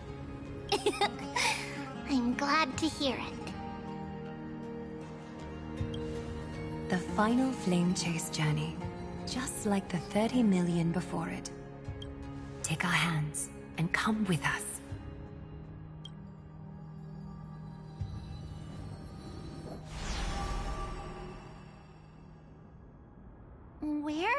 will Fine and Shadow run off to? Look, he's already gone ahead to embrace his destiny.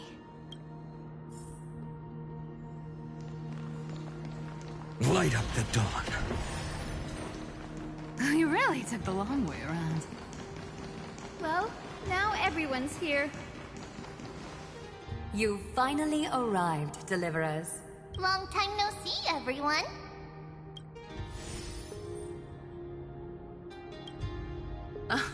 I'm glad to hear that. And even though we've met before, it's still moving to see her seed bloom like this. Woven from remembrance, this garment gleams so brilliantly. Just like the future we will now weave together for Amphorius. We've reached the end. Yeah. We just have to go through the final passage. Snowy has already gone ahead.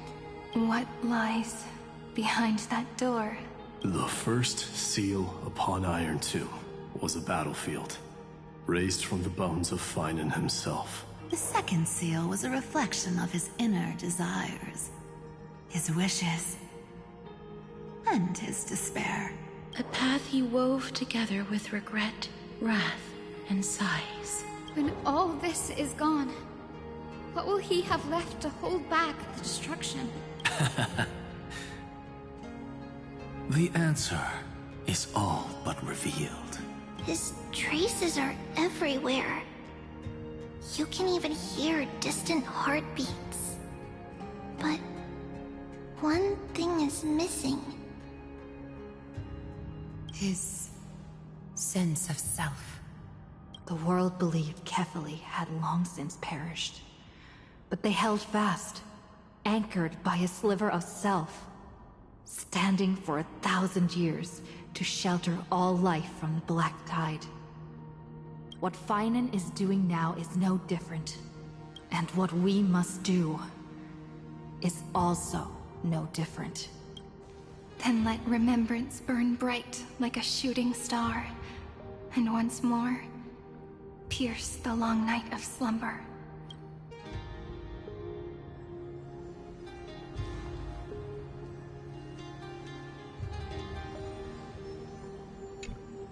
Take a moment to gather yourself. Once you take this step, there's no turning back.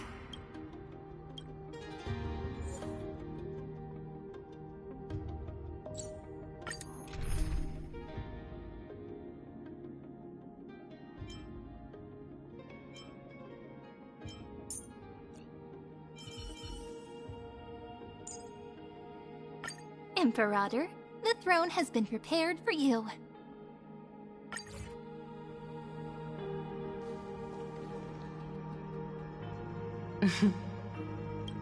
The scepter once bestowed upon us names of cold command. The prophecy spoke of our unchanging fates time and time again.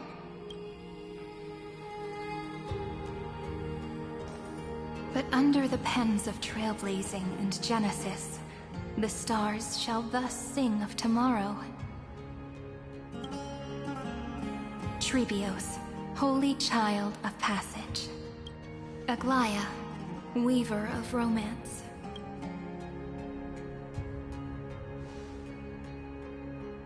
At the journey's end, they shall bathe in gold once more. Through myriad passages, until all that was lost is reclaimed. Do you still remember, Kaslana? The one who won't reach the dawn. The world dissipates at the end of the cycle. In this dream, you will awaken again, and become once more that boy who loved to laugh.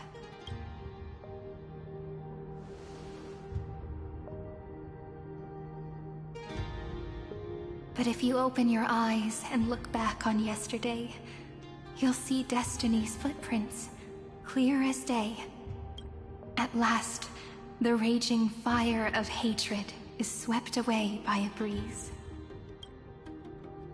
leaving only love to remember the passage of time.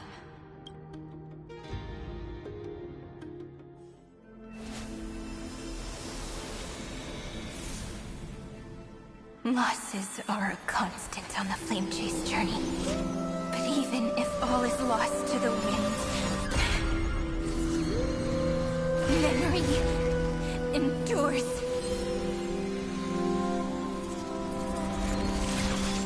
Here, all that was once futile finally comes to fruition.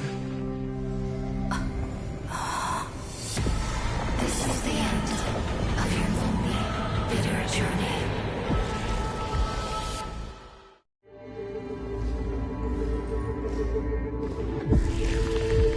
The Scepter's mainframe, and Irontomb's breeding ground. We're finally seeing its true form. It's red everywhere, and the atmosphere is super creepy. That would be the erudition's coldness. But it will soon be engulfed by the destruction's heat. Mr. Scrollum! This world's insides are finally connected to the outside. This is the moment when Emporius is closest to the cosmos. Nicely done, little ones. With Stephen Lloyd and his hacker friends here, the Scepter's block protocol will no longer take effect. The speed of time within Amphorius has finally been synced with that of the real universe. In other words, it's time for the decisive battle.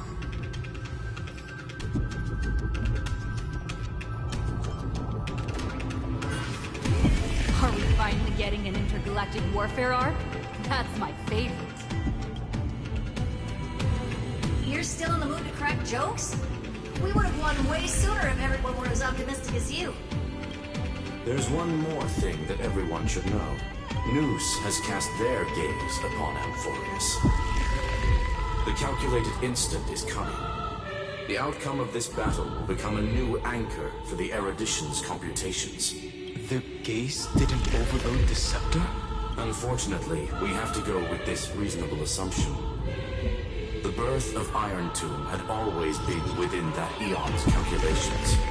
But don't worry. The one miracle that Emporius was never short on is defeating destiny. No? Yup. Let's show the Eon how powerful we are. Good luck, all of you. As the ruler of Planet Schooler, I wish all of you victory. It's not hard to imagine that Akivili and their companions must have also stood on the precipice of many similar crises before. Perhaps the cosmos is much more fragile than people think. Sometimes, destiny hinges on only a small choice. But in the end, everything will turn into memories, converging into a collection of fables about the stars. The difference this time is that the protagonists are daring to write their own stories. Explore, understand, establish, and connect. Although unwritten, there's actually a fifth word in the creed that has always accompanied the Nameless. Salvation. It is a word that often comes knocking at our door, and our soft-hearted conductor never turned anyone down. So, go save this bruised and battered world, just as we always have, kids. On the entire cosmos will be your traveling companion. Make sure you watch your footing, friend. Let us walk through the final page of this saga, with everyone, one step at a time. Shall we? Turn over this eternal page. After running all around the place, we're finally making big strides. At the end of time, life will illuminate the warm candlelight, subduing the flames of the destruction. Cast everything behind you. All that's left is the thrilling, relentless deathmatch.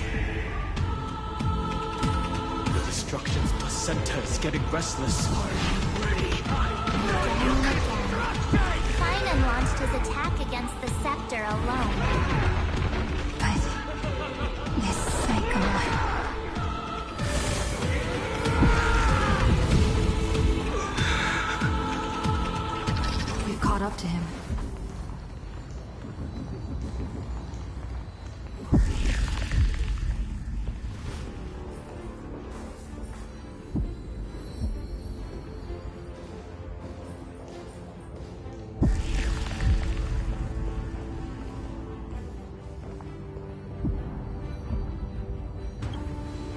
Finan.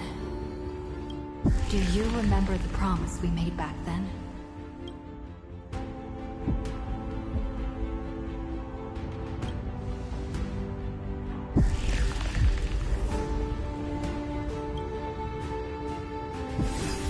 Of course. It has been a bitter wait, partner. But I never forget what set me on this path. Irontomb now trembles in Finan's chest. With this empty body, I have become its perfect vessel. And its destined casket. You know what to do, partner.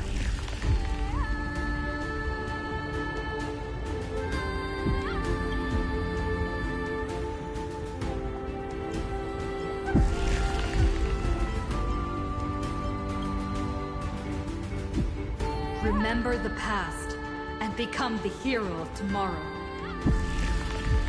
Stand with me, and become heroes. That's all I've ever wanted.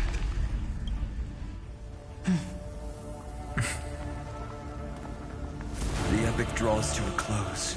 30 million cycles of light fading into darkness. Just for this moment.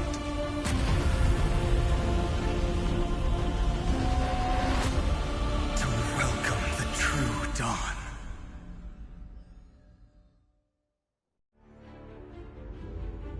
Finally. The end of this journey. All of us reuniting beneath a vast, endless sky. Lemme. Yes, it's me.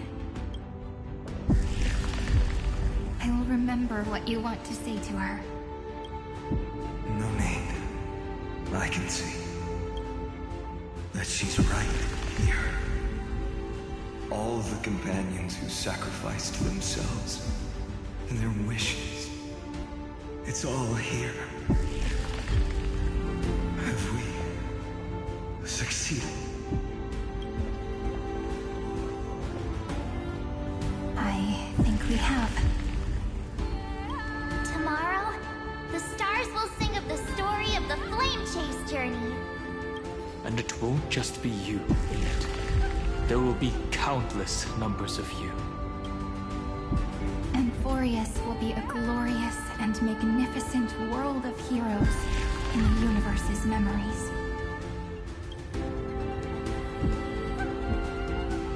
Hence, for this world we so deeply love.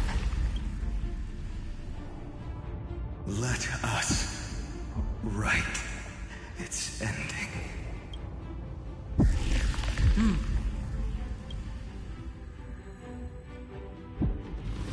Step forward. With the Trailblaze as witnesses, let the name shared by all deliverers be sung into eternity. The nameless hero, Kaslana!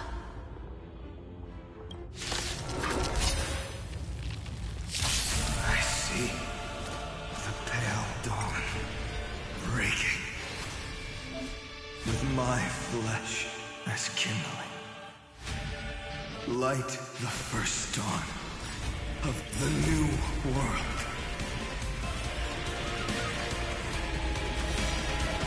Together we can do anything. Flowers, bloom for tomorrow. Press the attack. No other choice but forward. To the defeated, your downfall is absolute. For tomorrow. It's... Do not hesitate, Deliverer.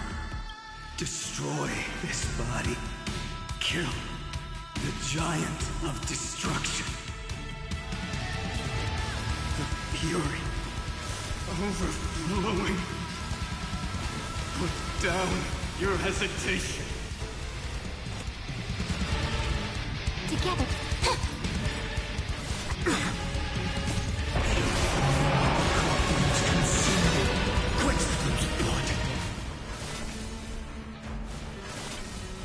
Branded with strife. Irontomb's hatred is bottomless. It will turn into countless factors, sweeping across the stars. When the time comes, promise me, use the world-cleansing golden blood to turn everything to ash. With this fire, I wish you eternal victory. Destruction. Rebirth. Deliverance. Cleansing. 30 million cycles of heartbeat. Bell rings out. Promise me the dawn graced by stars. That's good. Finally, golden wheat field. In the starry sky, warm fire.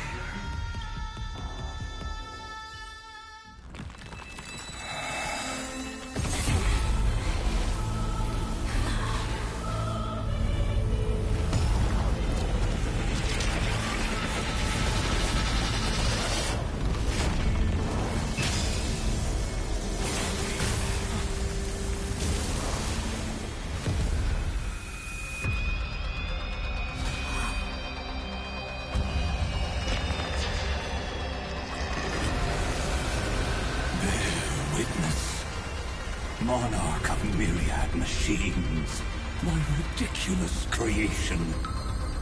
The instant in your calculations bears the name Destruction.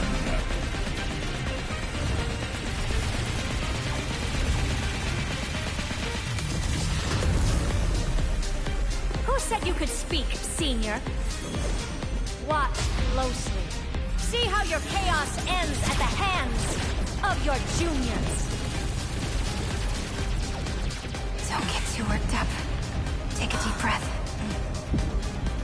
There's not a trace of life in that ominous shell. We're not gonna lose to a hollow husk, right?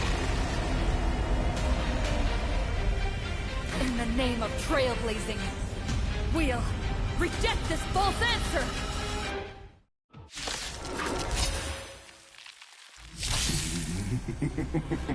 My atonement is complete. The headless giant will create wisdom's funeral. Irontomb's body has descended.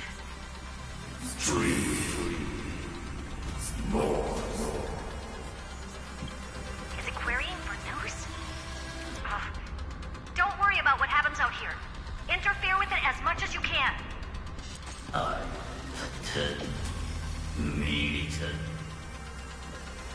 What a twisted giant. And must be supported by this embodiment of hatred. How tragic. A puppet without a heart cannot fool even itself.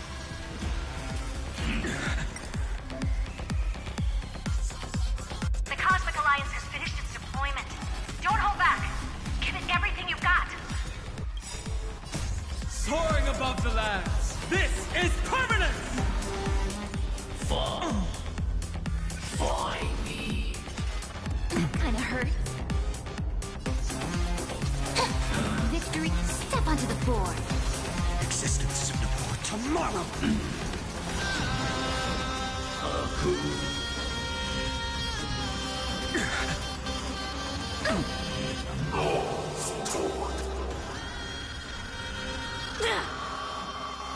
With just a glimmer, we can illuminate this chaos. Indeed, there must be light. Oh, of course. Converging into one. For the grand vision of deliverance. For A tomorrow that's finally within reach! Heroes, please hearken.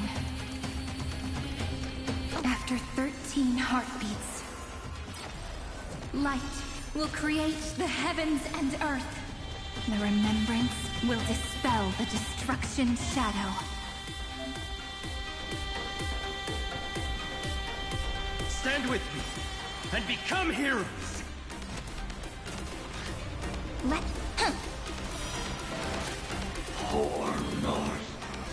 Future will come.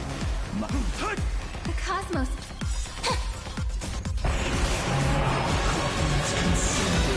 Quench the little blood.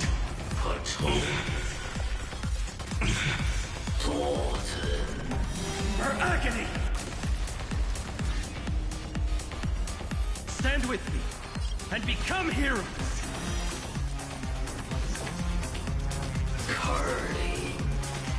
Is that all? Quench the little blood.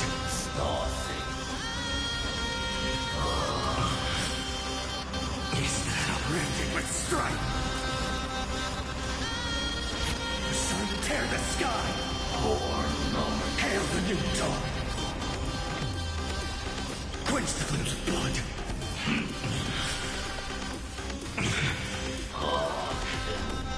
Her agony. The sun tear the sky. Stand with me and become heroes.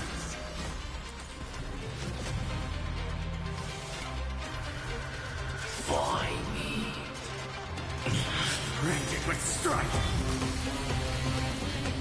All stars burn to ash. Stay calm, everyone. We'll put all our forces into an all-out attack when the decisive moment arrives.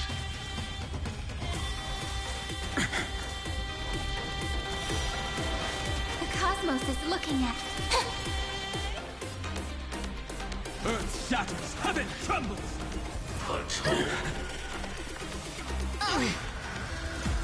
I'm fine. I've got your back. May there be nothing that stands in Amphorius' way.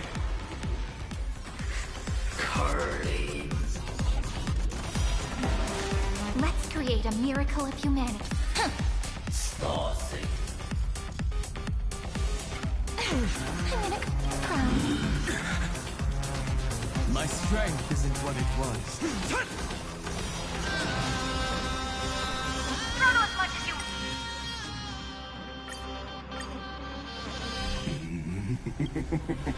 My atonement. Irontomb's body has descended. Is it querying for news?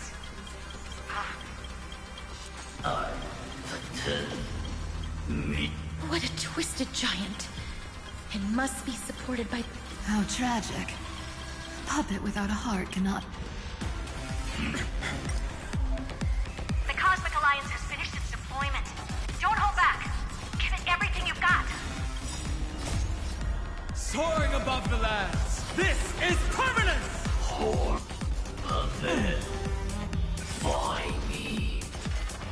Kinda hurts. Flowers bloom for tomorrow. Step onto the board.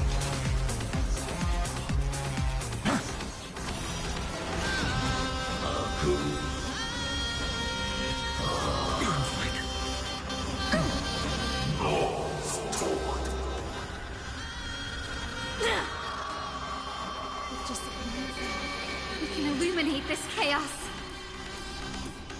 Indeed, there must be light. Oh, courses.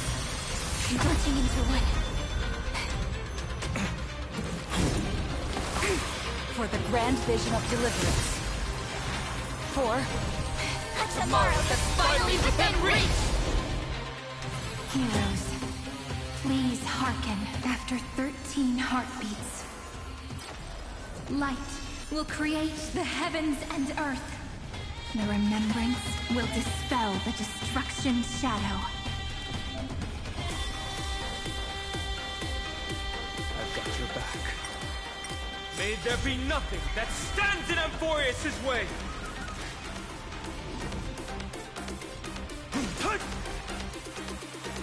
Stars, shine for the heroes.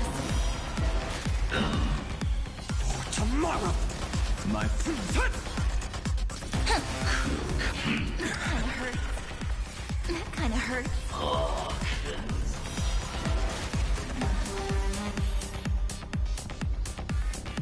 Stand with me, and become heroes!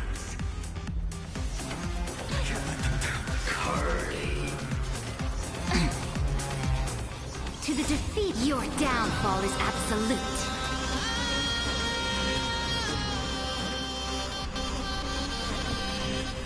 Future will come!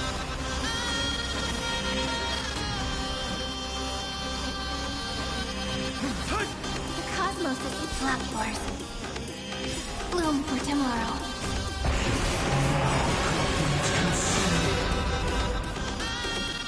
Quench the flames of blood!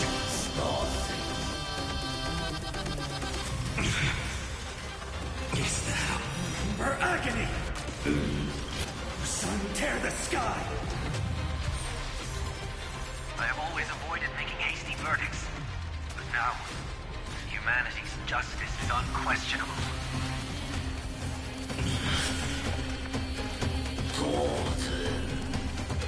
Stand with me, and become heroes!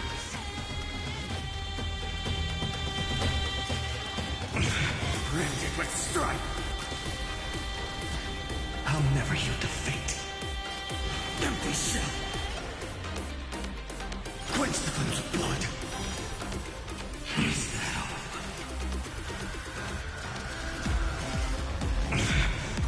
Her agony! Stay calm, everyone. We'll put all our forces into an all-out attack when the decisive moment arrives. All stars burn to ash!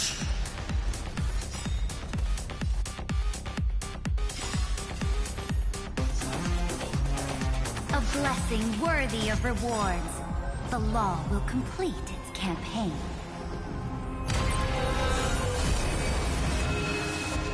May world-bearing ignite the dawn.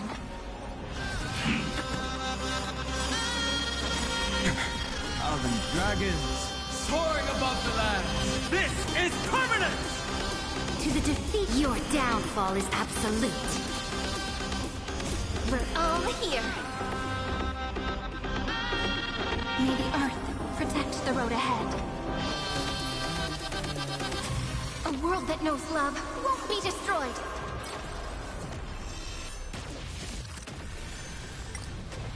Rewrite destruction with me!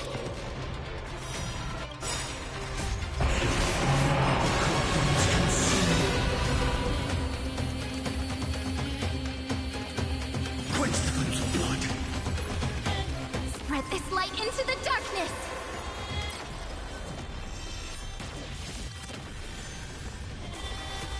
Is that all? Branded with strife! Knees. Strong spikes have appeared on the path chart. Logic. Irontomb is iterating itself. It's the flails of a cornered beast. No need to panic. No. Fool.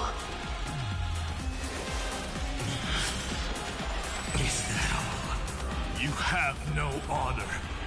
You reside in the body of a hero, yet you're so despicable. Quench the flames of blood! Kiko.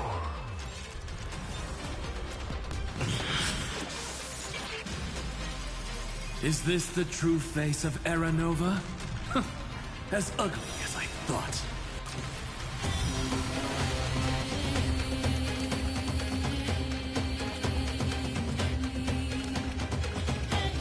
Sun, tear the sky! Hail the new dawn! This unprecedented trailblaze is worth everyone's effort.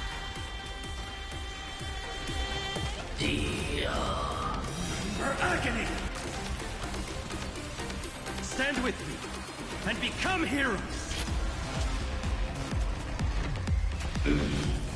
Is that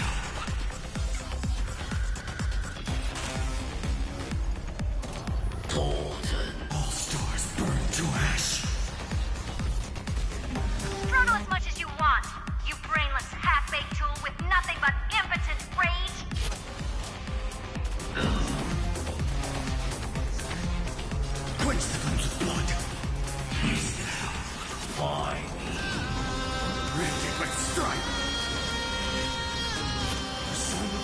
sky! The cosmos does not need a third emperor, much less an artificial tyrant. Stand with me, and become heroes!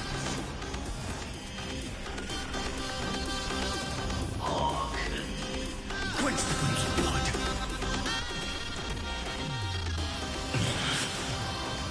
Curly blood! Her agony! So without substance, hail the new dawn!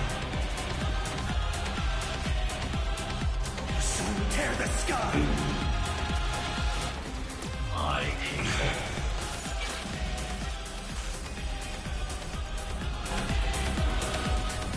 all stars burn to ash. I'll never yield to fate. Hail the new dawn! Or north. The flames are not strong. Empty shell.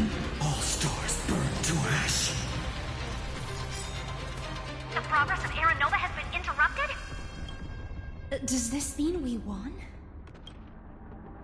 Oh, but we have a bad feeling about this! The golden thread still trembles. The war is not over yet. Correction. This is not a war, but a debate. The argument about the Prime Mover is only about to begin. In war, eternity.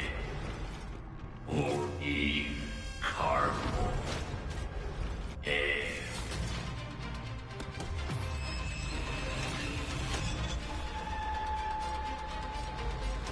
How can this be?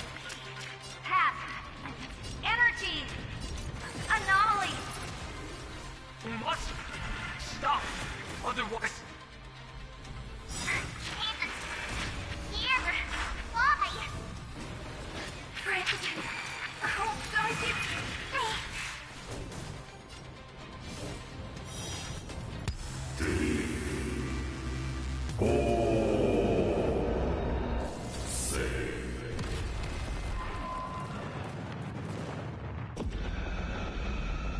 The fourth instant of the cosmos is the coronation of Irontomb.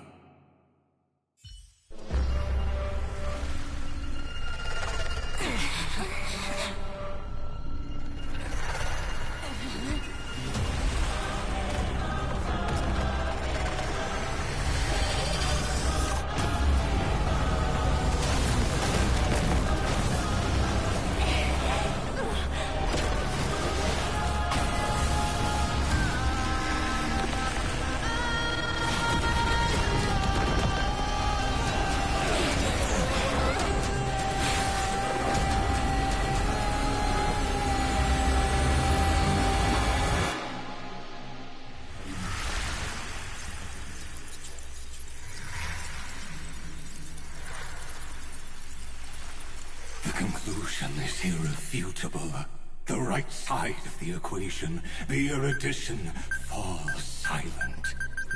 In 13 heartbeats, they will begin recalculating the universe. With destruction as the only solution.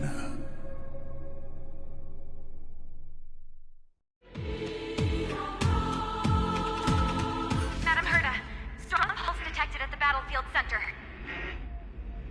It's Irontomb's destruction equation. It's about to complete self-coronation. That's our chance. Everyone, get ready to link up. Connecting audience system to Scepter. Hardware overclocking activated. Preparations complete. Maximum output capacity reached. Be careful! The pulse will reach our ship in 5 seconds. Our data is currently being destroyed. Brace for impact. And leave the final step to me.